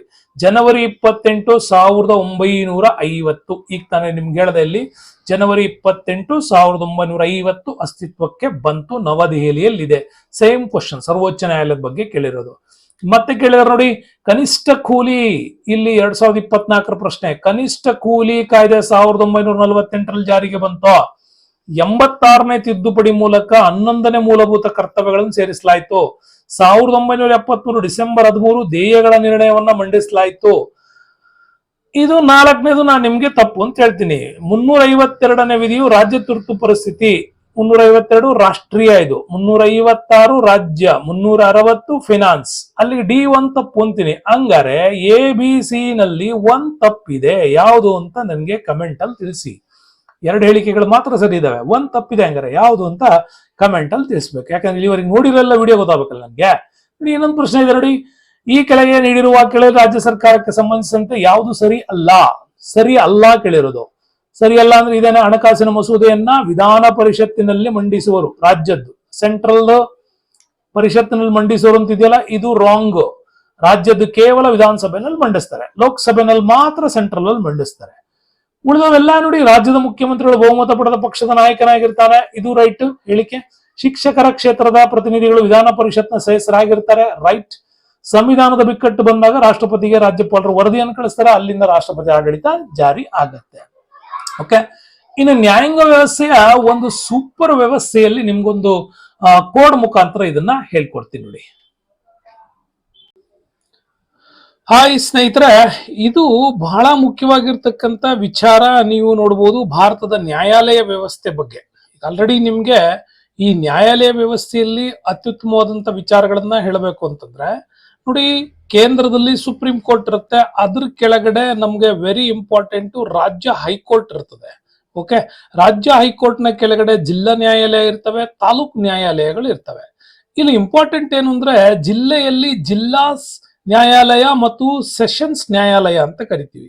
ಈ ಜಿಲ್ಲಾ ನ್ಯಾಯಾಲಯ ಸೆಷನ್ಸ್ ನ್ಯಾಯಾಲಯ ಒಂದೇ ಆಗಿದ್ರು ಕೂಡ ಜಿಲ್ಲಾ ನ್ಯಾಯಾಲಯ ಸಾಮಾನ್ಯವಾಗಿ ಸಿವಿಲ್ ಕೇಸ್ಗಳನ್ನ ಹ್ಯಾಂಡಲ್ ಮಾಡ್ತಾ ಇರುತ್ತೆ, ಸೆಷನ್ಸ್ ನ್ಯಾಯಾಲಯ ಕ್ರಿಮಿನಲ್ ಕೇಸ್ಗಳನ್ನ ಹ್ಯಾಂಡಲ್ ಮಾಡುತ್ತೆ. ಓಕೆ, ಜಿಲ್ಲಾ ನ್ಯಾಯಾಲಯಕ್ಕೆ ದಂಡಾಧಿಕಾರಿ ಅವರ ಹೆಡ್ ಆಗಿರ್ತಾರೆ, ಸೆಷನ್ಸ್ ನ್ಯಾಯಾಲಯದಲ್ಲಿ ಜಿಲ್ಲಾ ನ್ಯಾಯಾಲಯಗಳು ಇರ್ತವೆ. ಹಾಗಾಗಿ ನಮ್ಮಲ್ಲಿ ಸೆಷನ್ಸ್ ನ್ಯಾಯಾಲಯದಲ್ಲಿ ನೀವು ನೋಡಬಹುದು ಅತ್ಯಂತ ಕೆಳಗಡೆ ತೃತೀಯ ಮ್ಯಾಜಿಸ್ಟ್ರೇಟ್ ನ್ಯಾಯಾಲಯ ಇರುತ್ತೆ. ಅದರ ಒಂದು ಅರ್ಜಿಗಳನ್ನ ದ್ವಿತೀಯ ಮ್ಯಾಜಿಸ್ಟ್ರೇಟಿಗೆ ಬರುತ್ತೆ, ಅದರ ಮೇಲ್ಮನವಿಯನ್ನ ಪ್ರಥಮ ಮ್ಯಾಜಿಸ್ಟ್ರೇಟ್, ಅದರ ಮೇಲ್ಮನವಿಗೆ ನೀವು ಮುಖ್ಯ ಮ್ಯಾಜಿಸ್ಟ್ರೇಟ್, ಅದಾದ್ಮೇಲೆ ಜಿಲ್ಲಾ ಮ್ಯಾಜಿಸ್ಟ್ರೇಟಿಗೆ ಬರ್ತೀರಾ. ಜಿಲ್ಲಾ ಮ್ಯಾಜಿಸ್ಟ್ರೇಟ್ ಇಂದ ಡೈರೆಕ್ಟ್ ಆಗಿ ಇದು ಹೈಕೋರ್ಟ್ಗೆ ಕೇಸು ಹೋಗುತ್ತೆ, ಮೇಲ್ಮನವಿ ಸಲ್ಲಿಸಬೇಕಾದ್ರೆ ಹೈಕೋರ್ಟ್ಗೆ ಹೋಗುತ್ತೆ. ಹಾಗಾಗಿ ತೃತೀಯ ಮ್ಯಾಜಿಸ್ಟ್ರೇಟ್ ಕೋರ್ಟ್ಗಳು ಕೇವಲ ಒಂದು 50 ರೂಪಾಯಿ ದಂಡ ಹಾಕ್ಬೋದು, ಇವು ದ್ವಿತೀಯ ಮ್ಯಾಜಿಸ್ಟ್ರೇಟ್ಗಳು ಒಂದು 500 ರೂಪಾಯಿ ದಂಡ ಹಾಕ್ಬೋದು, ಪ್ರಥಮ ಇವು ಒಂದು 5,000ದಷ್ಟು ಕೂಡ ಹಾಕ್ಬೋದು, ಮುಖ್ಯ ಒಂದು 10,000ದಷ್ಟು ದಂಡ ಹಾಕ್ಬೋದು, ಒಂದಿಷ್ಟು ದಿನ ಅವರಿಗೆ ಕೊಡ್ಬೋದು. ಬಟ್ ಜೀವಾವಧಿ ಶಿಕ್ಷೆಯನ್ನ ಕೊಡೋದಕ್ಕೆ ಮುಖ್ಯ ಮ್ಯಾಜಿಸ್ಟ್ರೇಟ್ ನ ಕೆಳ ಹಂತದಲ್ಲಿ ಇವುಗಳಿಗೆ ಅವಕಾಶ ಇಲ್ಲ. ಬಟ್ ಜಿಲ್ಲಾ ಮ್ಯಾಜಿಸ್ಟ್ರೇಟ್ ಏನ್ ಮಾಡ್ಬೋದು, ಮರಣದಂಡನೆ ಶಿಕ್ಷೆಯನ್ನ ಕೊಡಬಹುದು, ಆದರೆ ಅದು ಹೈಕೋರ್ಟ್ ಇಂದ ಒಂದು ಅಪ್ರೂವ್ ಅನ್ನ ತಗೋಬೇಕಾಗತ್ತೆ. ಇದು ನಿಮ್ಗೆ ನೆನಪಿರ್ಲಿ ಸೆಷನ್ಸ್ ನ್ಯಾಯಾಲಯದಲ್ಲಿ. ಇನ್ನು ಇಲ್ಲಿ ನಮ್ಗೆ ವೆರಿ ಪ್ರಮುಖವಾಗಿ ನೋಡ್ಬೋದು, ಕಂದಾಯ ಮಂಡಳಿಗಳು ಇಲ್ಲಿ ಕೆಲಸವನ್ನ ಮಾಡ್ತವೆ. ಕಂದಾಯ ನ್ಯಾಯಾಲಯಗಳಿಗಿಂತ ನೀವು ನೋಡೋದಾದ್ರೆ ಫಸ್ಟ್ ನಮ್ಮ ಕೇಸನ್ನ ಅಂದ್ರೆ ಸಿವಿಲ್ಗೆ ಸಂಬಂಧಪಟ್ಟ ಕೇಸ್ಗಳನ್ನ ತಹಶೀಲ್ದಾರ್ ಕೋರ್ಟ್ ಅಲ್ಲಿ ಅದನ್ನ ಪ್ರಶ್ನೆ ಮಾಡಬಹುದು. ಅಲ್ಲಿ ನಮ್ಗೆ ಇಷ್ಟ ಆಗ್ಲಿಲ್ಲ ಅಂತಂದ್ರೆ AC ಕೋರ್ಟ್ ಅಲ್ಲಿ ಇದನ್ನ ನಾವು ಪ್ರಶ್ನೆ ಮಾಡ್ತೀವಿ. AC ಕೋರ್ಟ್ ಅಲ್ಲಿ ಕೊಟ್ಟ ತೀರ್ಪು ಇಷ್ಟ ಆಗ್ಲಿಲ್ಲ ಅಂದ್ರೆ ಜಿಲ್ಲಾ ಕಂದಾಯ ನ್ಯಾಯಾಲಯ, ಏನ್ ಜಿಲ್ಲಾ ನ್ಯಾಯಾಲಯ ಅಂತೀವಲ್ಲ ಇಲ್ಲಿಗೆ ಬರುತ್ತದು, ಜಿಲ್ಲಾ ಕಂದಾಯ ನ್ಯಾಯಾಲಯಕ್ಕೆ ಬರುತ್ತೆ. ಸೊ ಅಲ್ಲಿ ಕೊಟ್ಟ ತೀರ್ಪು ಇಷ್ಟ ಆಗಲಿಲ್ಲ ಅಂದ್ರೆ ಆಯುಕ್ತರ ನ್ಯಾಯಾಲಯಕ್ಕೆ ಹೋಗುತ್ತೆ, ಆಯುಕ್ತರ ನ್ಯಾಯಾಲಯದಿಂದ ಕಂದಾಯ ಮಂಡಳಿ ಬರುತ್ತೆ. ಕಂದಾಯ ಮಂಡಳಿ ಏನಿದೆ ದಿಸ್ ಇಸ್ ದ ಫೈನಲ್. ಇಲ್ಲಿಂದ ಆ ಕಡೆ ನಮ್ಗೆ ಕಂದಾಯ ಮಂಡಳಿಯಿಂದ ಆ ಕಡೆ ಯಾವುದೇ ರೀತಿಯಾಗಿರ್ತಕ್ಕಂತಹ ಒಂದು ಇದಕ್ಕೆ ಅವಕಾಶ ಇರೋದಿಲ್ಲ. ಹಾಗಾಗಿ ಸ್ಟೇಟ್ ಲೆವೆಲ್ ಅಲ್ಲಿ ಕಂದಾಯ ನ್ಯಾಯಾಲಯಗಳ ಅತ್ಯಂತ ಕೆಳ ನ್ಯಾಯಾಲಯ ಅಂದ್ರೆ ತಹಶೀಲ್ದಾರ್ ನ್ಯಾಯಾಲಯ, ತಾಲೂಕ್ ಹಂತದಿಂದ ನೆಕ್ಸ್ಟ್ AC ಕೋರ್ಟ್, AC ಇಂದ ಡಿಸ್ಟಿಕ್ ಕೋರ್ಟ್, ಡಿಸ್ಟಿಕ್ ಕೋರ್ಟ್ ಇಂದ ಆಯುಕ್ತರ ಮಂಡಳಿ, ಆಯುಕ್ತರಿಂದ ಕಂದಾಯ ಮಂಡಳಿಗೆ ಹೋಗುತ್ತೆ. ಜೊತೆಗೆ ವೆರಿ ಇಂಪಾರ್ಟೆಂಟ್, ಅನೇಕ ರೀತಿಯ ಕೇಸ್ಗಳನ್ನ ಡೈರೆಕ್ಟ್ ಆಗಿ ಬಗೆಹರಿಸಬೇಕು ಅಂತ ಲೋಕ್ ಅದಾಲತ್ ಅಥವಾ ಮೊಬೈಲ್ ಕೋರ್ಟ್ ಸಿಸ್ಟಮ್ಸ್ ಕೂಡ ನಮ್ಮಲ್ಲಿ ಮಾಡಿದ್ದಾರೆ. ಅಂದ್ರೆ ಒಬ್ಬ ವ್ಯಕ್ತಿಗೂ ಮತ್ತು ಇನ್ನೊಬ್ಬ ವ್ಯಕ್ತಿಗೂ ನೇರವಾಗಿ ಯಾವ್ದಾದ್ರು ರೀತಿಯ ಸಮಸ್ಯೆಗಳಲ್ಲಿ ಕೇಸ್ ಫೈಲ್ಗಳಾಗಿದ್ರೆ ಅವು ಹೈಕೋರ್ಟ್ಗಳಿಗೆ ಓಡಾಡೋದು ಅಥವಾ ದೊಡ್ಡ ನ್ಯಾಯಾಲಯಗಳಲ್ಲಿ ಅದು ಮಾಡ್ಲಿಕ್ಕೆ ಆಗ್ಲಿಲ್ಲ, ಬಹಳ ಟೈಮ್ ಹಿಡ್ಕೊಳ್ತದೆ ಅಂದ್ರೆ ಇವರಿಬ್ಬರು ವಾದ ಪ್ರತಿವಾದಗಳನ್ನ ಮಂಡಿಸಿ ಅಲ್ಲೇ ಸ್ಪಾಟ್ ಅಲ್ಲಿ ಒಂದು ತೀರ್ಮಾನವನ್ನ ಕೊಡ್ತಾರೆ. ಆದಷ್ಟು ರಾಜಿ ಸಂಧಾನಕ್ಕೆ ಟ್ರೈ ಮಾಡ್ತಾರೆ ಅಥವಾ ತೀರ್ಮಾನಗಳಿಗೂ ಕೂಡ ಕೊಡ್ತಾರೆ. ಬಟ್ ಇಲ್ಲಿ ಇಂಪಾರ್ಟೆಂಟ್ ಏನ್ ಗೊತ್ತಾ, ಲೋಕ್ ಅದಾಲತ್ ಅಲ್ಲಿ ಕೊಟ್ಟಂತ ತೀರ್ಮಾನಗಳಿಗೆ ನೀವು ಯಾವುದೇ ರೀತಿಯಾದಂತಹ ಮೇಲ್ಮನವಿಗೆ ಅವಕಾಶ ಇಲ್ಲ. ಇದು ನಿಮ್ಗೆ ಕಂಡೀಷನ್ಸ್ ಕರೆಕ್ಟ್ ನೆನಪಿರ್ಲಿ, ಯಾವುದೇ ರೀತಿಯಾದಂತ ಮೇಲ್ಮನವಿಗೆ ಅವಕಾಶ ಇಲ್ಲ, ಇಲ್ಲಿಗೆ ಅದು ಕ್ಲೋಸ್ ಆಗ್ಬೇಕು. ಈ ರೀತಿ ಕೂಡ ಲೋಕ್ ಅದಾಲತ್ ಅಲ್ಲಿ ಒಂದು ಸಿಸ್ಟಮ್ಸ್ ಅನ್ನ ಮಾಡಲಾಗಿದೆ. ನೋಡೋಣ ಬನ್ನಿ. ಹಂಗಾರೆ ರಾಜ್ಯ ಕಂದಾಯ ವ್ಯವಸ್ಥೆಯಲ್ಲಿ ನೋಡಿ ಸರ್ವೋಚ್ಚ ನ್ಯಾಯಾಲಯ ಮತ್ತು ಉಚ್ಚ ನ್ಯಾಯಾಲಯದ ವಿಚಾರಗಳು ನಿಮ್ಗೆ ಇಲ್ಲಿ ಬರ್ತಾ ನೋಡಿ. ಭಾರತದ ಪ್ರಜೆಯಾಗಿರ್ಬೇಕು, ಇದು ಕಾಮನ್ ಸ್ಟ್ರಕ್ಚರ್. ಇದು ನೋಡಿ, ಈಗ ಸುಪ್ರೀಂ ಕೋರ್ಟ್ ಅಲ್ಲಿ ಒಬ್ಬ ಜಡ್ಜ್ ಆಗ್ಬೇಕು ಅಂದ್ರೆ, ಸುಪ್ರೀಂ ಕೋರ್ಟ್ ಅಲ್ಲಿ ಅವನೊಬ್ಬ ಜಡ್ಜ್ ಆಗ್ಬೇಕು ಅಂದ್ರೆ ಅವನು ಕನಿಷ್ಠ ಪಕ್ಷ ಹೈಕೋರ್ಟ್ ಅಲ್ಲಿ 5 ವರ್ಷ ಜಡ್ಜ್ ಆಗಿ ಸೇವೆ ಸಲ್ಲಿಸಿರ್ಬೇಕು, ಅದಾಗಿಲ್ಲ ಅಂದ್ರೆ 10 ವರ್ಷಗಳ ಕಾಲ ವಕೀಲರಾಗಿ ಸೇವೆ ಸಲ್ಲಿಸಿರ್ಬೇಕು, ಮತ್ತು ರಾಷ್ಟ್ರಾಧ್ಯಕ್ಷರ ಅಭಿಪ್ರಾಯದಲ್ಲಿ ಉತ್ತಮ ನ್ಯಾಯ ತಜ್ಞ ಆಗಿರ್ಬೇಕು. ಅದೇ ರೀತಿ ಹೈಕೋರ್ಟ್ ಅಲ್ಲಿ ಆದ್ರೆ ಹೈಕೋರ್ಟ್ ಗಿಂತ ಕೆಳಗಡೆ ನೋಡಿ, ಹೈಕೋರ್ಟ್ ಅಲ್ಲಿ 5 ವರ್ಷ ಮಾಡಿದವನು ಸುಪ್ರೀಂ ಕೋರ್ಟ್ ಅಲ್ಲಿ ಜಡ್ಜ್ ಆಗ್ಬೋದು. ಬಟ್ ಇಲ್ಲಿ ಹೈಕೋರ್ಟ್ ಅಲ್ಲಿ ಮಾಡ್ಬೇಕು ಅಂತಂದ್ರೆ ಅವನು ಅದರ ಕೆಳಗಿನ ಅಧೀನ ನ್ಯಾಯಾಲಯ, ಜಿಲ್ಲಾ ಕೋರ್ಟ್ಗಳಲ್ಲಿ 10 ವರ್ಷ ನ್ಯಾಯಾಧೀಶರಾಗಿರ್ಬೇಕು. ಇಲ್ಲಿ ನೋಡಿ, ಅವನು ಹೈಕೋರ್ಟ್ ಅಲ್ಲಿ 5 ವರ್ಷ ನ್ಯಾಯಾಧೀಶ ಆದ್ಮೇಲೆ ಸುಪ್ರೀಂ ಕೋರ್ಟ್ ಹೋಗ್ತಾನೆ. ಬಟ್ ಇಲ್ಲಿ 10 ವರ್ಷ ಆದ್ರೆ ಅವನು ಹೈಕೋರ್ಟ್ ನ ಜಡ್ಜ್ ಆಗ್ತಾನೆ, ಅಥವಾ ಒಂದಕ್ಕಿಂತ ಹೆಚ್ಚು ನ್ಯಾಯಾಲಯಗಳಲ್ಲಿ 10 ವರ್ಷ ವಕೀಲರಾಗಿ ಆದ್ರೂ ಅವನು ಸೇವೆಯನ್ನ ಸಲ್ಲಿಸಬೇಕು. ಹಂಗಾಗಿ 10:10 ಇದು. ಓಕೆ, ಇಲ್ಲಿ 5:10 ಇದೆ ಇಲ್ಲಿ. ಓಕೆ, ಇದು ನಿಮ್ಗೆ ಒಂದು ಅರ್ಥ ಆಗ್ಬೇಕು. ಸೊ ಹಂಗಾಗಿ ನ್ಯಾಯಾಲಯದಲ್ಲಿ ಕೂಡ ನೇಮಕಾತಿ ಮತ್ತು ಪದಚ್ಯುತಿ ಅಧಿಕಾರಗಳು ತುಂಬಾ ಚೆನ್ನಾಗಿದ್ದಾವೆ. ಸರ್ವೋಚ್ಚ ನ್ಯಾಯಾಲಯದ ಮುಖ್ಯ ನ್ಯಾಯಾಧೀಶರನ್ನ ರಾಷ್ಟ್ರಾಧ್ಯಕ್ಷರು ನೇಮಕ ಮಾಡ್ತಾರೆ. ಹಾಗೆ ರಾಷ್ಟ್ರಾಧ್ಯಕ್ಷರನ್ನ ನೇಮಕ ಮಾಡುವಾಗೂ ಕೂಡ ಅತ್ಯಂತ ಹಿರಿಯ ನ್ಯಾಯಾಧೀಶರನ್ನ ಮುಂದಿನ ಮುಖ್ಯ ನ್ಯಾಯಾಧೀಶರ ಹುದ್ದೆಗೆ ಶಿಫಾರಸ್ ಮಾಡ್ತಾರೆ. ಹಾಗೆ ಶಿಫಾರಸ್ ಮಾಡುವಾಗ ರಾಷ್ಟ್ರಾಧ್ಯಕ್ಷರು ಸರ್ವೋಚ್ಚ ನ್ಯಾಯಾಲಯದ ಮುಖ್ಯ ನ್ಯಾಯಾಧೀಶರನ್ನ ಕೂಡ ನೇಮಕ ಮಾಡ್ತಾರೆ. ಹೀಗೆ ಇತರ ನ್ಯಾಯಾಧೀಶರು ಸರ್ವೋಚ್ಚ ನ್ಯಾಯಾಲಯದ ಮುಖ್ಯ ನ್ಯಾಯಮೂರ್ತಿಯನ್ನ 4 ನ್ಯಾಯಮೂರ್ತಿಗಳನ್ನು ಒಳಗೊಂಡಂತಹ ಇದು ಶಿಫಾರಸ್ ಕೊಲಿಜಿಯಂ ಶಿಫಾರಸ್ ಮುಖಾಂತರ ಆಯ್ಕೆ ಮಾಡ್ತಾರೆ. ಅದರಿಂದ ಕೇಂದ್ರ ಸಚಿವ ಸಂಪುಟ ಒಪ್ಪಿಗೆ ಕೊಡುತ್ತೆ. ಆ ನಂತರ ರಾಷ್ಟ್ರಾಧ್ಯಕ್ಷರು ಅವ್ರನ್ನ ನೇಮಕ ಮಾಡ್ತಾರೆ. ಇವ್ರ ನಿವೃತ್ತಿ ವಯಸ್ಸೆಷ್ಟು? ಸುಪ್ರೀಂ ಕೋರ್ಟ್ ಅಲ್ಲಿ 65, ಹೈಕೋರ್ಟ್ ಅಲ್ಲಿ ಎಷ್ಟು? 62. ಓಕೆ, 65 ವರ್ಷ ಅಥವಾ ಅದಕ್ಕಿಂತ ಮುಂಚೆ ಆದ್ರೆ ರಾಷ್ಟ್ರಾಧ್ಯಕ್ಷರು ರಾಜೀನಾಮೆಯನ್ನ ಕೊಡಬಹುದು. ಅಥವಾ ದುರ್ನಡತೆ ಅಥವಾ ಆಧಾರದ ಮೇಲೆ ರಾಷ್ಟ್ರಾಧ್ಯಕ್ಷರು ಕೂಡ ಸಂಸತ್ತಿನ 2 ಸದನಗಳ ಬಹುಮತದ ಶಿಫಾರಸ್ನ ಆಧರಿಸಿ ಇದೇ ಸುಪ್ರೀಂ ಕೋರ್ಟ್ ಜಡ್ಜ್ ಅನ್ನು ಕೂಡ ಪದಚ್ಯುತಿಗೊಳಿಸುವಂತ ಅಧಿಕಾರ ಇದೆ. ಹೀಗೆ ನಿವೃತ್ತಿಗೊಂಡ ಪದಚ್ಯುತಿಗೊಂಡ ನಂತರ ಇವರು ಯಾವುದೇ ನ್ಯಾಯಾಲಯದಲ್ಲಿ ವಕೀಲಿ ವೃತ್ತಿಯನ್ನ ಮುಂದುವರಿಸುವಂತಿಲ್ಲ. ಇದು ನಿಮ್ಗೆ ಕಂಡೀಷನ್ ಆಗಿ ಗೊತ್ತಿರಲಿ. ಸುಪ್ರೀಂ ಕೋರ್ಟ್ ಜಡ್ಜ್ ಆಗಿ ಅವನು ಹೊರಬಿದ್ದ ಅಂದ್ರೆ ಅವನನ್ನು ಯಾವುದೇ ರೀತಿಯಲ್ಲೂ ಕೂಡ ಅವನು ಕಂಟಿನ್ಯೂ ಮಾಡಂಗಿಲ್ಲ. ವೇತನ ಭತ್ಯೆಗಳು ಸಂಸತ್ ಕಾನೂನು ಮಾಡೋದ್ರ ಮೂಲಕ ಇದನ್ನ ನಿರ್ಧಾರ ಮಾಡುತ್ತೆ. ಹಾಗಾಗಿ ಸಂಚಿತ ನಿಧಿಯಿಂದ ಅವ್ರಿಗೆ ಆ ಸ್ಯಾಲರಿಗಳು ಕೂಡ ನಮ್ಗಲ್ಲಿ ದೊರೀತಾ ಇರ್ತದೆ. ಇದು ನೀವು ಚೆನ್ನಾಗಿ ಅರ್ಥ ಮಾಡ್ಕೊಳ್ಬೇಕು. ನೆಕ್ಸ್ಟ್ ಹೇಳ್ತೀವಿ, ಮೂಲಭೂತ ಹಕ್ಕುಗಳ ರಕ್ಷಣೆಗೆ ಇಲ್ಲಿ ಕೆಲಸ ಆಗತ್ತೆ. ಹೆಂಗಾಗತ್ತೆ ನೋಡಿ, ಸಂವಿಧಾನದ 32ನೇ ವಿಧಿ ಇದೆಯಲ್ಲ, ಇದರ ವಿಶೇಷ ಆಜ್ಞೆ ರಿಟ್ ಮೂಲಕ ಇಲ್ಲಿ ಸರ್ವೋಚ್ಚ ನ್ಯಾಯಾಲಯ ಜನರ ಮೂಲಭೂತ ಹಕ್ಕುಗಳನ್ನ ಸಂರಕ್ಷಣೆ ಮಾಡ್ತಾ ಇದೆ. ಹಾಗಾಗಿ ಮೂಲಭೂತ ಹಕ್ಕುಗಳ ರಕ್ಷಕ ಅಂತೇಳಿ ಅಂಬೇಡ್ಕರ್ ಅವರು 32ನೇ ವಿಧಿಯನ್ನ ಕರೆದದ್ದು. 5 ರೀತಿಯ ನಿಷೇಧಾಜ್ಞೆಗಳು ರಿಟ್ಗಳನ್ನು ಹೊಡಿಸೋದಕ್ಕೆ ಅವಕಾಶ ಇದೆ ನಿಮ್ಗೆ. ಈ ಹಿಂದೆ ಹೇಳಿದೀನಿ, ಬಂದಿ ಪ್ರತ್ಯಕ್ಷೀಕರಣ ಹೇಬಿಯಸ್ ಕಾರ್ಪಸ್ ಮೂಲಕ, ಪರಮಾದೇಶ ಮ್ಯಾಂಡಮಸ್ ಮೂಲಕ, ಪ್ರತಿಬಂಧಕಾಜ್ಞೆ ಪ್ರೊಹಿಬಿಷನ್ ಮೂಲಕ, ಉತ್ಪ್ರೇಕ್ಷಣಾ ಲೇಖ ಸರ್ಶಿಯೋರರಿ ಅಂತ ಕರಿತೀವಿ, ಅಧಿಕಾರ ಲೇಖ ಅಂತ ಕರಿತೀವಿ, ಅದು ಕೋ ವಾರೆಂಟು, ಇದು ಕೂಡ ನಿಮ್ಗೆ ಸಲ್ಲತ್ತೆ. ಹಂಗಾಗಿ ಹರಿಲಾಲ್ ಜೆ ಕಾನಿಯ ಮೊಟ್ಟ ಮೊದಲ ಸುಪ್ರೀಂ ನ್ಯಾಯಮೂರ್ತಿಯವರು. ಈಗ ಧನಂಜಯ್ ಯಶವಂತ್ ಚಂದ್ರಚೂಡ್ ಅಂತ ಬರ್ತೀವಿ, ಇವರು ಇದ್ದಾರೆ. ಈಗ ಗವಾಯಿಗಳು ಈಗ ಇದರ ಸುಪ್ರೀಂ ಕೋರ್ಟ್ ಜಡ್ಜ್ ಆಗಿ ಕಾರ್ಯವನ್ನ ನಿರ್ವಹಿಸ್ತಾ ಇದ್ದಾರೆ ಅಟ್ ಪ್ರೆಸೆಂಟ್. ಹಾಗಾಗಿ ಸ್ನೇಹಿತರೆ ನೆನಪಿರ್ಲಿ, 1862ರಲ್ಲಿ ಬ್ರಿಟಿಷರು ಮೊಟ್ಟ ಮೊದಲ ಬಾರಿಗೆ ನಮ್ಮಲ್ಲಿ ಹೈಕೋರ್ಟ್ ಅನ್ನ ಸ್ಥಾಪನೆ ಮಾಡ್ತಾರೆ. 1862ರಲ್ಲಿ ಎಲ್ಲಿ? ಕೋಲ್ಕತ್ತಾದಲ್ಲಿ. ಕೋಲ್ಕತ್ತಾ ಮೊಟ್ಟ ಮೊದಲ ಹೈಕೋರ್ಟ್ ಇದು. ಅದ್ರ ಜೊತೆಗೆ ಬಾಂಬೆ ಮತ್ತು ಮದ್ರಾಸ್ಗಳಲ್ಲೂ ಕೂಡ 3 ಹೈಕೋರ್ಟ್ಗಳು ಅವತ್ತು ಸ್ಥಾಪನೆ ಆಗಿದ್ವು. ಪಂಜಾಬ್, ಹರಿಯಾಣ, ಚಂಡೀಗಢ ಕೇಂದ್ರಾಡಳಿತ ಪ್ರದೇಶಕ್ಕೆ ಒಂದೇ ಹೈಕೋರ್ಟ್ ಇದೆ, ನೆನ್ಪಿಟ್ಕೊಳ್ಳಿ. ಪಂಜಾಬ್, ಹರಿಯಾಣ ಮತ್ತೆ ಚಂಡೀಗಢಕ್ಕೆ ಒಂದೇ ಹೈಕೋರ್ಟ್ ಇದೆ. ಜೊತೆಗೆ ಮತ್ತೆಲ್ಲಿ ಅಸ್ಸಾಮು, ಪೂರ್ವ ರಾಜ್ಯಗಳಲ್ಲಿ ಅಸ್ಸಾಮು, ನಾಗಾಲ್ಯಾಂಡ್, ಮಿಜೋರಾಂ, ಅರುಣಾಚಲ್ ಪ್ರದೇಶ, ಈ 4 ಸ್ಟೇಟ್ಗೂ ಕೂಡ ಅಸ್ಸಾಂನ ಗುವಾಹಟಿಯಲ್ಲಿ ಒಂದು ಹೈಕೋರ್ಟ್ ಇದೆ. ಕರ್ನಾಟಕದಲ್ಲೂ ಕೂಡ ಉಚ್ಚ ನ್ಯಾಯಾಲಯ ಬೆಂಗಳೂರಲ್ಲಿದೆ. 1884ರಿಂದನೂ ಕೂಡ ಇದು ಜಾರಿಯಲ್ಲಿ ಬಂತು. 2008ರಲ್ಲಿ ಹುಬ್ಳಿ, ಧಾರವಾಡ, ಕಲಬುರಗಿಯಲ್ಲಿ ಕರ್ನಾಟಕ ಹೈಕೋರ್ಟ್ ಸಂಚಾರಿ ಪೀಠ ಮಾಡಿದ್ವಿ. ಆ ನಂತರ 2013ರಲ್ಲಿ ಅದನ್ನ 2 ಸಂಚಾರಿ ಪೀಠಗಳನ್ನ ಹೈಕೋರ್ಟ್ನ ಕಾಯಂ ಪೀಠಗಳಾಗಿ ಪರಿವರ್ತನೆ ಮಾಡಲಾಗಿದೆ. ಇದು ಕೂಡ ನಿಮ್ಗೆ ನೆನಪಿರ್ಬೇಕು. ನೆಕ್ಸ್ಟ್ ನೋಡಿ, ಅಧೀನ ನ್ಯಾಯಾಲಯಗಳಲ್ಲಿ ಇಂಪಾರ್ಟೆಂಟ್ ಅಂತಂದ್ರೆ 1948ರಲ್ಲಿ ನಡೆದಂತ ನ್ಯಾಯಾಲಯಗಳ ಸಮ್ಮೇಳನ ನಮ್ಮಲ್ಲಿ ಪರಿಣಾಮಕಾರಿಯಾಗಿ ಅಧೀನ ನ್ಯಾಯಾಲಯಗಳನ್ನು ಜಾರಿಗೆ ತಂದಿದೆ. ಅದರಲ್ಲಿ ಒಂದು ಸಿವಿಲ್ ಕೋರ್ಟ್ಗಳು, ಇನ್ನೊಂದು ಕ್ರಿಮಿನಲ್ ಕೋರ್ಟ್ಗಳು ಅಂತ. ಈ ನಾಗರಿಕ ನ್ಯಾಯಾಲಯ ಪ್ರತಿ ಜಿಲ್ಲೆಯಲ್ಲೂ ಕೂಡ ಈ ನಾಗರಿಕ ನ್ಯಾಯಾಲಯ ಇರ್ತದೆ. ಓಕೆ, ಹಾಗಾಗಿ ಇದರ ಮುಖ್ಯ ನ್ಯಾಯಾಧೀಶರು ಕೂಡ ಇರ್ತಾರೆ. ನ್ಯಾಯಾಧೀಶರನ್ನ ರಾಜ್ಯ ಉಚ್ಚ ನ್ಯಾಯಾಲಯದ ನ್ಯಾಯಾಧೀಶರು ಸಮಾಲೋಚನೆ ಮಾಡಿ ಇವ್ರನ್ನ ರಾಜ್ಯಪಾಲರು ಏನ್ ಮಾಡ್ತಾರೆ? ನೇಮಕ ಮಾಡ್ತಾರೆ. ಬಟ್ ಯಾವುದೇ ನ್ಯಾಯಾಂಗ ಸೇವೆಯಲ್ಲಿ 7 ವರ್ಷಗಳ ಕಾಲ ವಕೀಲರಾಗಿ ಸೇವೆ ಸಲ್ಲಿಸಿದವರು, ವೆರಿ ಇಂಪಾರ್ಟೆಂಟ್ ನೋಡಿ, ಇದು ಸ್ಪರ್ಧಾತ್ಮಕ ಪರೀಕ್ಷೆಯ ಮೂಲಕವೂ ಕೂಡ ನಾಗರಿಕ ನ್ಯಾಯಾಲಯದ ನೇಮಕ ಮಾಡ್ಲಿಕ್ಕೆ ಅವಕಾಶ ಇರುತ್ತೆ. ನೋಡಿ, ಈ ಜಿಲ್ಲಾ ನ್ಯಾಯಾಲಯಗಳಲ್ಲಿ ವೆರಿ ಇಂಪಾರ್ಟೆಂಟ್ ಆಗಿ ನೀವು ನೋಡಬೇಕಾಗಿರೋದು, ಈ ಕೆಳಕಂಡ ಅಧೀನ ನ್ಯಾಯಾಲಯಗಳ ಬಗ್ಗೆ ಚೆನ್ನಾಗಿ ತಿಳ್ಕೋಬೇಕು. ಇಲ್ಲಿ ಅಧೀನ ನ್ಯಾಯಾಲಯಗಳಲ್ಲಿ ಒಂದು ಕೋರ್ಟ್ ಆಫ್ ಸಬಾರ್ಡಿನೇಟ್ ಜಡ್ಜ್ ಇರ್ತಾರೆ, ಕೋರ್ಟ್ ಆಫ್ ಅಡಿಷನಲ್ ಸಬಾರ್ಡಿನೇಟ್ ಜಡ್ಜ್ಗಳು ಕೂಡ ಇರ್ತಾರೆ. ಅದ್ರ ಕೆಳಗಡೆ ಮುನ್ಸಿಫ್ ಕೋರ್ಟ್ ಅಲ್ಲಿ ಚೀಫ್ ಕೋರ್ಟ್ ಆಫ್ ಮುನ್ಸಿಫ್ ಇರ್ತಾರೆ, ಹೆಚ್ಚುವರಿ ಮುನ್ಸಿಫ್ ಕೂಡ ಇಲ್ಲಿ ಬರ್ತಾರೆ. ಬನ್ನಿ ಇದ್ರ ಬಗ್ಗೆ ಚೆನ್ನಾಗಿ ಅರ್ಥ ಮಾಡ್ಕೋಬೇಕು ಅಂದ್ರೆ ಇದನ್ನ ನೀವು ನೋಡಬೇಕು. ನೋಡಿ, ಇದು ಸುಪ್ರೀಂ ಕೋರ್ಟ್ ಇದೆ ಮತ್ತೆ ಹೈಕೋರ್ಟ್ ಇದೆ. ಹೈಕೋರ್ಟ್ ಇಂದ ಎಲ್ಲ ಮೇಲ್ಮನವಿಗಳು ಸುಪ್ರೀಂ ಕೋರ್ಟ್ಗೆ ಹೋಗ್ತಾವ್ ಅಲ್ವಾ.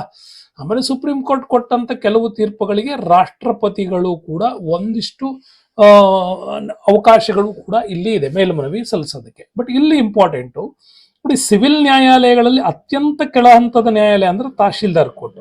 ನಿಮ್ಮ ಜಮೀನಿಗೆ ಅಥವಾ ಇನ್ಯಾವುದೋ ವ್ಯಾಜ್ಯಗಳಿಗೆ ಸಂಬಂಧಪಟ್ಟರೆ ತಹಶೀಲ್ದಾರ್ ಕೋರ್ಟ್ ಅಲ್ಲಿ ನೀವು ಮೊದಲು ಅರ್ಜಿಯನ್ನ ಹಾಕ್ತೀರಾ. ಸೊ ಇಲ್ಲಿ ನಿಮಗೆ ತೀರ್ಪು ಇಷ್ಟ ಆಗ್ಲಿಲ್ಲ ಎಂದಾದರೆ ನೀವು AC ಕೋರ್ಟಿಗೆ ಬರ್ತೀರಾ, ಉಪವಿಭಾಗಾಧಿ ಕೋರ್ಟಿಗೆ ಹಾಕ್ತೀರಾ. ಇಲ್ಲಿ ನಿಮಗೆ ಇಷ್ಟ ಆಗಲಿಲ್ಲ ಅಂದ್ರೆ ಅದರ ಮೇಲ್ಮನವಿಯನ್ನ ಜಿಲ್ಲಾಧಿಕಾರಿ ನ್ಯಾಯಾಲಯ ಅಂದ್ರೆ DC ಕೋರ್ಟಿಗೆ ಬರ್ತೀರಾ. DC ಕೋರ್ಟ್ ಜಿಲ್ಲಾ ನ್ಯಾಯಾಲಯದಲ್ಲೇ ಇರ್ತಾರೆ ಇವರು. ಈ ಜಿಲ್ಲಾ ನ್ಯಾಯಾಲಯ ಎರಡು ರೀತಿ ಆಗತ್ತೆ. ಒಂದು ಸಿವಿಲ್ ಕೇಸ್ಗಳನ್ನ ನಡೆಸುವಾಗ ಜಿಲ್ಲಾ ನ್ಯಾಯಾಲಯ ಆಗುತ್ತೆ, ಕ್ರಿಮಿನಲ್ ಕೇಸ್ಗಳನ್ನ ನಡೆಸುವಾಗ ಜಿಲ್ಲಾ ಸೆಷನ್ಸ್ ಅಥವಾ ಸತ್ರ ನ್ಯಾಯಾಲಯ ಆಗಿ ಡಿವೈಡ್ ಆಗುತ್ತೆ. DC ಕೋರ್ಟ್ ಅಲ್ಲಿ ಕೊಟ್ಟ ತೀರ್ಪು ಇಷ್ಟ ಆಗ್ಲಿಲ್ಲ ಅಂತಂದ್ರೆ ನೀವು ಆಯುಕ್ತರ ಮಂಡಳಿಗೆ ಹೋಗ್ತೀರಿ. ಆಯುಕ್ತರ ಮಂಡಳಿಯಿಂದ ನಿಮ್ಗೆ ಇಷ್ಟ ಆಗಲಿಲ್ಲ ಅಂದ್ರೆ ಕಂದಾಯ ಮಂಡಳಿಗೆ ಹೋಗ್ತೀರಿ. ಕಂದಾಯ ಕಾರ್ಯದರ್ಶಿ ಇಲ್ಲಿ ಅಂತಿಮವಾಗಿ ತೀರ್ಪನ್ನ ಕೊಡ್ತಾರೆ. ಇದು ಅಂತಿಮವಾದಂತ ತೀರ್ಪು ಸಿವಿಲ್ ಕೇಸಲ್ಲಿ. ಕ್ರಿಮಿನಲ್ ಕೇಸಲ್ಲಾದ್ರೆ ತೃತೀಯ ದರ್ಜೆ ಮ್ಯಾಜಿಸ್ಟ್ರೇಟ್ ಅಲ್ಲಿ ಇದನ್ನ ಸಲ್ಲಿಸ್ತೀರಾ. ಇಲ್ಲಿ ನಿಮಗೆ ಇಷ್ಟ ಆಗ್ಲಿಲ್ಲ, ಸ್ಟೇ ಹೋಗ್ಬೇಕು ಅಂದ್ರೆ ದ್ವಿತೀಯ ದರ್ಜೆಗೆ ಬರ್ತೀರಾ. ಇಲ್ಲಿ ನಿಮ್ಗೆ ಇಷ್ಟ ಆಗ್ಲಿಲ್ಲ ಅಂದ್ರೆ ಸ್ಟೇಗೆ ಎಲ್ಲಿ ಬರ್ತೀರಾ, ಪ್ರಥಮ ದರ್ಜೆಗೆ ಬರ್ತೀರಾ. ಅಲ್ಲಿಂದ ಮುಖ್ಯ ಮ್ಯಾಜಿಸ್ಟ್ರೇಟ್ ನ್ಯಾಯಾಲಯಕ್ಕೆ ಬರ್ತೀರಾ. ಅಲ್ಲಿಂದ ಜಿಲ್ಲಾ ಸೆಷನ್ಸ್ ನ್ಯಾಯಾಲಯಕ್ಕೆ ಬರ್ತೀರಾ. ಇಲ್ಲೂ ಇಷ್ಟ ಆಗಲಿಲ್ಲ ಅಂದ್ರೆ ಹೈಕೋರ್ಟ್ ಅಲ್ಲಿ ರಿಟನ್ನ ಸಲ್ಲಿಸ್ತೀರಿ. ಈ ರೀತಿಯಲ್ಲಿ ಇದು ಕ್ರಿಮಿನಲ್ ಬ್ಯಾಕ್ ಗ್ರೌಂಡ್ ಅಲ್ಲಿ ಮೇಲೆ ಹೋಗುತ್ತೆ. ಇಲ್ಲಿ ಸಿವಿಲ್ ಬ್ಯಾಕ್ ಗ್ರೌಂಡ್ ಅಲ್ಲಿ ಕೇಸ್ಗಳು ಮೇಲೆ ಹೋಗ್ತವೆ. ಹಂಗಾಗಿ ತಹಶೀಲ್ದಾರ್ ಟು ಕಂದಾಯ ಮಂಡಳಿ ತನಕ ಇವು ಮೇಲ್ಮನವಿಯನ್ನ ಸಲ್ಲಿಸೋದಕ್ಕೆ ಅವಕಾಶ ಇರುತ್ತೆ. ಇಲ್ಲಿ ತೃತೀಯ ದರ್ಜೆ ಮ್ಯಾಜಿಸ್ಟ್ರೇಟ್ ಇಂದ high court through supreme court through ರಾಷ್ಟ್ರಪತಿ ತನಕನೂ ನಿಮ್ಗಿಲ್ಲಿ ಅವಕಾಶ ಇರುತ್ತೆ. ಇದು ನೀವು ಚೆನ್ನಾಗಿ ಅರ್ಥ ಮಾಡ್ಕೊಳ್ಬೇಕು. ಓಕೆ, ಇದನ್ನ ಕ್ಲೀನ್ ಆಗಿ ಅರ್ಥ ಮಾಡ್ಕೋಬೇಕು. ಅದರ ಕೆಲವು ಅರ್ಹತೆಗಳ ಬಗ್ಗೆ ಕೂಡ ಅರ್ಥ ಮಾಡ್ಕೊಳ್ಳಿ. ಇಲ್ಲಿ ಕೆಲವು ಅರ್ಹತೆಗಳ ಬಗ್ಗೆ ನೀವು ಮಾತಾಡೋದಾದ್ರೆ ನೋಡಿ, ಜಿಲ್ಲಾ ಅಪರಾಧ ನ್ಯಾಯಾಲಯ ಅಥವಾ ದಂಡಾಧಿಕಾರ ನ್ಯಾಯಾಲಯ ಅಂತ ಕರಿತೀವಿ, ಕ್ರಿಮಿನಲ್ ಕೋರ್ಟ್. ಇದು 1974ರಿಂದ ಜಾರಿಯಲ್ಲಿ ಬಂದಿದೆ. ಇದನ್ನ ಜಿಲ್ಲಾ ದಂಡಾಧಿಕಾರಿ ನ್ಯಾಯಾಲಯ DC ಕೋರ್ಟ್ ಅಂತಾನೆ ಕರೆಯೋದು. ಇದು ರಾಜ್ಯ ಉಚ್ಚ ನ್ಯಾಯಾಲಯದ ನಿಯಂತ್ರಣದಲ್ಲಿ ಇರ್ತದೆ. ಅಪರಾಧ ನ್ಯಾಯಾಲಯಗಳು ಕ್ರಿಮಿನಲ್ ಕೋರ್ಟ್ಗಳಲ್ಲಿ ಆದ್ರೆ ಜಿಲ್ಲಾ ಮಟ್ಟದ ಉನ್ನತ ನ್ಯಾಯಾಲಯ ಅಂದ್ರೆ ಸೆಷನ್ಸ್ ನ್ಯಾಯಾಲಯ ಇರುತ್ತೆ. ಈ ಸೆಷನ್ಸ್ ನ್ಯಾಯಾಲಯ ಇದು ನಮ್ಗೆ ಸತ್ರ ನ್ಯಾಯಾಲಯ ಅಂತಾನೂ ಕೂಡ ಕರಿತೀವಿ. ಇಲ್ಲಿ ಕ್ರಿಮಿನಲ್ ಕೇಸ್ಗಳನ್ನ ಮಾತ್ರ ನೋಡುತ್ತೆ. ಬಟ್ ಉಚ್ಚ ಇದರಲ್ಲಿ ಜಿಲ್ಲಾ ನ್ಯಾಯಾಲಯ ಏನ್ ಮಾಡುತ್ತೆ ಅಂತಂದ್ರೆ ಸಿವಿಲ್ ಕೇಸ್ಗಳನ್ನ ನೋಡ್ಕೊಳ್ಳುತ್ತೆ. ಹಂಗಾಗಿ ಇದ್ರ ಎರಡು ಡಿವೈಡ್ ಆಗುತ್ತೆ. ಈ ಹಿಂದೆ ನಿಮ್ಗೆ ಇಲ್ಲಿ ಹೇಳಿದೆ ನೋಡಿ ನಾನು, ಜಿಲ್ಲಾ ನ್ಯಾಯಾಲಯದಿಂದ ಜಿಲ್ಲಾ ಸೆಷನ್ಸ್ ನ್ಯಾಯಾಲಯ. ಸಿವಿಲ್ ಕೇಸ್ಗಳಾದ್ರೆ ಜಿಲ್ಲಾ ನ್ಯಾಯಾಲಯ ಆಗುತ್ತೆ, ಕ್ರಿಮಿನಲ್ ಕೇಸ್ಗಳಾದ್ರೆ ಜಿಲ್ಲಾ ಸೆಷನ್ಸ್ ನ್ಯಾಯಾಲಯ ಅಂತ ಕೂಡ ಅದು ಆಗತ್ತೆ. ಹೀಗೆ ಸೆಷನ್ಸ್ ನ್ಯಾಯಾಲಯಗಳು ಏನ್ ಮಾಡ್ತವೆ ಅಂತಂದ್ರೆ ಈ ಕೊಲೆ ಅಥವಾ ದರೋಡೆ ಇಂಥ ಮೊಕದ್ದಮೆಗಳ ವಿರುದ್ಧ ಜೀವಾವಧಿ ಶಿಕ್ಷೆಯನ್ನ ಅಧಿಕಾರ ಇವಕ್ಕೆ ಇದೆ. ಆದ್ರೆ ಜಿಲ್ಲಾ ಸೆಷನ್ಸ್ ನ್ಯಾಯಾಲಯ ಇದನ್ನ ಕೊಡಬೇಕಾದ್ರೆ ಉಚ್ಚ ನ್ಯಾಯಾಲಯ ಇದನ್ನ ದೃಢೀಕರ ಮಾಡಿರ್ಬೇಕಾಗತ್ತೆ. ಉಚ್ಚ ನ್ಯಾಯಾಲಯದಲ್ಲಿ ಮೇಲ್ಮನವಿಗೂ ಅವಕಾಶ ಇರುತ್ತೆ. ಇನ್ನು ಇದ್ರ ಕೆಳಗಡೆ ಬಂದ್ರೆ ನಮ್ಗೆ ಈಗ ನೀವು ಜಿಲ್ಲಾ ಸೆಷನ್ಸ್ ನ್ಯಾಯಾಲಯದಿಂದ ರಿಟ್ ಹೋಗಿದ್ದೀರಾ, ಅದ್ರ ಹಿಂದ್ಗಡೆ ಎಲ್ಲಿಂದ ಬಂದಿದ್ದೀರಿ ನೀವು ಅಂದ್ರೆ ಮುಖ್ಯ ಮ್ಯಾಜಿಸ್ಟ್ರೇಟ್ ನ್ಯಾಯಾಲಯದಲ್ಲಿ ಬರ್ತೀರಿ. ಇಲ್ಲಿ ಮರಣದಂಡನೆ ಜೀವಾವಧಿ ಶಿಕ್ಷೆ ವಿಧಿಸುವ ಅಧಿಕಾರ ಯಾರಿಗಿಲ್ಲ, ಮುಖ್ಯ ಮ್ಯಾಜಿಸ್ಟ್ರೇಟ್ ನ್ಯಾಯಾಲಯಕ್ಕಿಲ್ಲ. ಇಲ್ಲಿ ಕೇವಲ 7 ವರ್ಷಗಳವರೆಗೆ ಮಾತ್ರ ಶಿಕ್ಷೆ ವಿಧಿಸುವ ಅಧಿಕಾರ ಇವ್ರಿಗೆ ಇರುತ್ತೆ. ಇನ್ನು ಅದ್ರ ಕೆಳಗಡೆ ಯಾವ ಬರ್ತದೆ, ಅದ್ರ ಕೆಳಗಡೆ ಬರೋದು ಪ್ರಥಮ ದರ್ಜೆ ಮ್ಯಾಜಿಸ್ಟ್ರೇಟ್ ನ್ಯಾಯಾಲಯ ಬರುತ್ತೆ. ಅದ್ರ ಕೆಳಗಡೆ ಬರೋದು ಪ್ರಥಮ ದರ್ಜೆ ಮ್ಯಾಜಿಸ್ಟ್ರೇಟ್ ನ್ಯಾಯಾಲಯ ಬರುತ್ತೆ. ಇದು 3 ವರ್ಷ ಮಾತ್ರ ಶಿಕ್ಷೆ ವಿಧಿಸಬಹುದು, 10,000 ದಂಡ ಹಾಕ್ಬೋದು. ಇನ್ನು ಇದ್ರ ಕೆಳಗಡೆ ಬಂದ್ರೆ ದ್ವಿತೀಯ ದರ್ಜೆ ಇರುತ್ತೆ. ಇದು ನಮ್ಗೆ 1 ವರ್ಷದವರೆಗೆ ಮಾತ್ರ ಕೇಸ್ ಹಾಕ್ಬೋದು, 5,000 ರೂಪಾಯಿ ದಂಡ ಮಾತ್ರ ಹಾಕ್ಬೋದು, ಅಷ್ಟು ಅಧಿಕಾರ ಇದಕ್ಕೆ. ಇನ್ನು ಅದ್ರ ಕೆಳಗಡೆ ಬಂದ್ರೆ ನಮ್ಗೆ ಇದು 50 ರೂಪಾಯಿ ದಂಡ ಹಾಕ್ಬೋದು, ಬೇಡ ಅಂದ್ರೆ 1 ತಿಂಗಳು ಸೆರೆವಾಸ ಹಾಕ್ಬೋದು. ಆದ್ರೆ ದ್ವಿತೀಯ ದರ್ಜೆ ತೃತೀಯ ದರ್ಜೆ ಇವುಗಳಿಗೆ ಮೇಲ್ಮನವಿ ಸ್ವೀಕರಿಸುವ ಅಧಿಕಾರ ಇಲ್ಲ. ಓಕೆ, ಇವು ಮೇಲ್ಮನವಿಗಳನ್ನು ಸೇರಿಸೋ, ಯಾಕಂದ್ರೆ ಇದ್ರ ಕೆಳಗಡೆ ನಿಮ್ಗೆ ಕೋರ್ಟ್ ಸಿಸ್ಟಮ್ಸೇ ಬರಲ್ಲ. ನೆಕ್ಸ್ಟ್ ಬಂದ್ರೆ ಜಿಲ್ಲಾ ಸೆಷನ್ಸ್ ನ್ಯಾಯಾಲಯಗಳು ಮತ್ತೆ ಇವು ಬೇರೆ ಬೇರೆ ಅಲ್ಲ, ಇವೆರಡು ಒಂದೇ ಆಗಿರುತ್ತೆ. ಒಬ್ಬರೇ ನ್ಯಾಯಾಧೀಶರು ಇದನ್ನ ಹ್ಯಾಂಡಲ್ ಮಾಡ್ತಾರೆ. ಸಿವಿಲ್ ವಾದಗಳು ನಡೆಯುವಾಗ ಜಿಲ್ಲಾ ನ್ಯಾಯಾಲಯ ಆಗತ್ತೆ, ಕ್ರಿಮಿನಲ್ ಕೇಸ್ಗಳು ನಡೆಯುವಾಗ ಸೆಷನ್ಸ್ ನ್ಯಾಯಾಲಯ ಆಗತ್ತೆ. ಇನ್ನ ನಿಮ್ಗೆ ಕಂದಾಯ ನ್ಯಾಯಾಲಯ ಹೇಳ್ದಂಗೆ ಫಸ್ಟ್ ಕೇಸು ತಹಶೀಲ್ದಾರ್ ಅಲ್ಲಿ ಆಗತ್ತೆ. ಅದ್ರ ಇಷ್ಟ ಆಗ್ಲಿಲ್ಲ ಅಂದ್ರೆ AC ಕೋರ್ಟ್ ಅಲ್ಲಿ ನೀವು ಅದನ್ನ ಪ್ರಶ್ನೆ ಮಾಡ್ತೀರಾ. AC ಕೋರ್ಟ್ ತೀರ್ಪು ನಿಮ್ಗೆ ಇಷ್ಟ ಆಗ್ಲಿಲ್ಲ ಅಂದ್ರೆ ಜಿಲ್ಲಾ ಕಂದಾಯ ನ್ಯಾಯಾಲಯಕ್ಕೆ ಬರ್ತೀರಾ. ಅಲ್ಲಿ ನಿಮ್ಗೆ DC ಇರ್ತಾರೆ, DC ಕೋರ್ಟ್ ಅಲ್ಲಿ ಇಷ್ಟ ಆಗಲಿಲ್ಲ ಅಂದ್ರೆ ಆಯುಕ್ತರ ಕೋರ್ಟಿಗೆ ಹೋಗ್ತೀರಾ. ಆಯುಕ್ತ ಕೋರ್ಟ್ ಇಷ್ಟ ಆಗಲಿಲ್ಲ ಅಂದ್ರೆ ಕಂದಾಯ ಮಂಡಳಿಗೆ ಬರ್ತೀರಾ. ಕಂದಾಯ ಮಂಡಳಿ ಅಂದ್ರೆ ಕೆಳಗಿನ ಎಲ್ಲ ತೀರ್ಪುಗಳನ್ನು ಮೇಲ್ಮನವಿ ಅಂತ ತಗೊಂಡು ಇದು ಸ್ವೀಕಾರ ಮಾಡುತ್ತೆ. ಕಂದಾಯ ಕಾರ್ಯದರ್ಶಿಗಳು ಇಲ್ಲಿ ಇದನ್ನ ಹೆಡ್ ಆಗಿ ನೋಡ್ತಾರೆ. ಇದು ಕೂಡ ಉಚ್ಚ ನ್ಯಾಯಾಲಯದ ಮೇಲ್ವಿಚಾರಣೆಯಲ್ಲೇ ನಡೆಯುತ್ತೆ. ಓಕೆ. ಇನ್ನು ಜನತಾ ಅದಾಲತ್ಗಳು ಅಥವಾ ಲೋಕ್ ಅದಾಲತ್ ಅಂತ ಕೂಡ ಒಂದು ಕಾನ್ಸೆಪ್ಟ್ ಇದೆ. ಈ ಲೋಕ್ ಅದಾಲತ್ ಕಾನ್ಸೆಪ್ಟ್ ಬಂದಿದ್ದು 1985ರಲ್ಲಿ. ಯಾಕೆ ಬಂತು ಅಂದ್ರೆ ಬಹಳಷ್ಟು ಪೆಂಡಿಂಗ್ ಕೇಸ್ಗಳು ಬಾಕಿ ಇರೋದ್ರಿಂದ ಅವುಗಳನ್ನ ಬಹಳ ಬೇಗ ಇತ್ಯರ್ಥ ಮಾಡಬೇಕು, ಮತ್ತೆ ರಾಜಿ ಸಂಧಾನ ಮತ್ತು ಇತ್ಯರ್ಥ ಪಡಿಸೋದಕ್ಕೆ ಪ್ರಯತ್ನ ಮಾಡಬೇಕು ಅನ್ನೋ ಕಾರಣಕ್ಕೆ ತಂದ್ರು. ಆವಾಗ ರಾಜಿ ಸಂಧಾನಕ್ಕೆ ಹೆಚ್ಚು ಒತ್ತು ಕೊಟ್ರು, ಶೀಘ್ರ ಮತ್ತು ಮಿತವ್ಯಯಕ್ಕೆ ಹೆಚ್ಚು ಒತ್ತು ಕೊಟ್ರು, ನ್ಯಾಯಾಲಯದ ಹೊರೆಯನ್ನ ಕಡಿಮೆ ಮಾಡಿದ್ರು. ಇಲ್ಲಿ ಲೋಕ್ ಅದಾಲತ್ ತೀರ್ಪು ಅಂತಿಮ, ಇದು ನೆನ್ಪಿಟ್ಕೊಳ್ಳಿ. ಲೋಕ್ ಅದಾಲತ್ ಕೊಡುವ ತೀರ್ಪು ಅಂತಿಮ ಆಗತ್ತೆ, ಇದರ ಮೇಲ್ಮನವಿಗೆ ಇಲ್ಲಿ ಅವಕಾಶ ಇರೋದಿಲ್ಲ, ಇದು ಕಂಡೀಷನ್. ಈ ತೀರ್ಪಿನ ಎರಡೂ ಕಡೆ ಕಕ್ಷಿದಾರರು ಇದಕ್ಕೆ ಬದ್ಧವಾಗಿರ್ಬೇಕು. ಇದು ನೀಡಿದ ತೀರ್ಪು ಸಿವಿಲ್ ನ್ಯಾಯಾಲಯ ಕೊಟ್ಟಂತ ತೀರ್ಪಿನಷ್ಟೇ ಮಾನ್ಯತೆಯನ್ನ ಪಡ್ಕೊಂಡಿರುತ್ತೆ. ನೋಡಿ, ಇದಕ್ಕೆ ಸಂಬಂಧಪಟ್ಟಂತ ಒಂದು ಕ್ವಶನ್ಸ್ ಕೇಳಿದರೆ 2015ರಲ್ಲಿ ನ್ಯಾಯಾಲಯಗಳ ಕಾರ್ಯವ್ಯಾಪ್ತಿ ಆಧಾರದ ಮೇಲೆ ಅವರೋಹಣ ಕ್ರಮದಲ್ಲಿ ಬರೆಯಿರಿ. ಅವರೋಹಣ ಕ್ರಮ ಅಂದ್ರೆ ಟಾಪ್ ಟು ಬಾಟಮ್ಗೆ ಬರಿಬೇಕು ನೀವು. ಹಾಗಾಗಿ ಟಾಪ್ ಅಲ್ಲಿ ಇರೋದು ಯಾವುದು? ಸುಪ್ರೀಂ ಕೋರ್ಟ್ ಇರುತ್ತೆ, ಅಂದ್ರೆ ಸರ್ವೋಚ್ಚ ನ್ಯಾಯಾಲಯ. ಓಕೆ, ಇದು ಮೇಲಿರುತ್ತೆ. ಇದ್ರ ಕೆಳಗಡೆ ಯಾವ್ದಿರುತ್ತೆ? ರಾಜ್ಯ ಉಚ್ಚ ನ್ಯಾಯಾಲಯಗಳು ಇರ್ತವೆ. ಅದ್ರ ಕೆಳಗಡೆ ಯಾವ್ದಿರ್ತವೆ? ಸೆಷನ್ಸ್ ನ್ಯಾಯಾಲಯಗಳು ಇರ್ತವೆ. ಅದ್ರ ಕೆಳಗಡೆ ಬರೋದು ಮ್ಯಾಜಿಸ್ಟ್ರೇಟ್ ನ್ಯಾಯಾಲಯಗಳು ಬರ್ತವೆ. ತೃತೀಯ, ದ್ವಿತೀಯ, ಹಾಗೆ ಪ್ರಥಮ, ಮುಖ್ಯ, ಇವು ಬರ್ತವೆ ಮ್ಯಾಜಿಸ್ಟ್ರೇಟ್ಗಳು. ಓಕೆ, ಈ ರೀತಿಯಲ್ಲಿ ನ್ಯಾಯಾಲಯ ಸಿಸ್ಟಮ್ಸ್ ಬಗ್ಗೆ ಪ್ರಶ್ನೆಗಳು ಕೇಳ್ಯಾರ. ಮುಂದಿನ ವಿಡಿಯೋದಲ್ಲಿ ನಿಮಗೆ ರಾಷ್ಟ್ರೀಯ ಚಿಹ್ನೆಗಳ ಬಗ್ಗೆನೂ ಕೂಡ ನಾನು ನಿಮ್ಗೆ ಹೇಳ್ಕೊಡ್ತೀನಿ. ಅಲ್ಲಿಯವರೆಗೂ ಚಾನೆಲ್ನ ಸಬ್ಸ್ಕ್ರೈಬ್ ಮಾಡ್ಕೊಳ್ಳಿ. ಕಾಣ್ತಾ ಇರೋ QR ಕೋಡ್ಗೆ ಒಂದಿಷ್ಟು ಧನ ಸಹಾಯ ಮಾಡೋದ್ರ ಮೂಲಕ ಚಾನೆಲ್ನ ಡೆವಲಪ್ಮೆಂಟ್ಗೆ ಹೆಲ್ಪ್ ಮಾಡ್ತೀನಿ ಅಂತ ಅನ್ಕೊಳ್ತಾ ವಿಡಿಯೋಕ್ಕೆ ಧನ್ಯವಾದಗಳು ಸ್ನೇಹಿತರೆ. ಮುಂದಿನ ವಿಡಿಯೋದಲ್ಲಿ ಮತ್ತೆ ಸಿಗ್ತೀನಿ. ಅಲ್ಲಿಯವರೆಗೂ stay with us, Ramesh sir. Thank you, bye.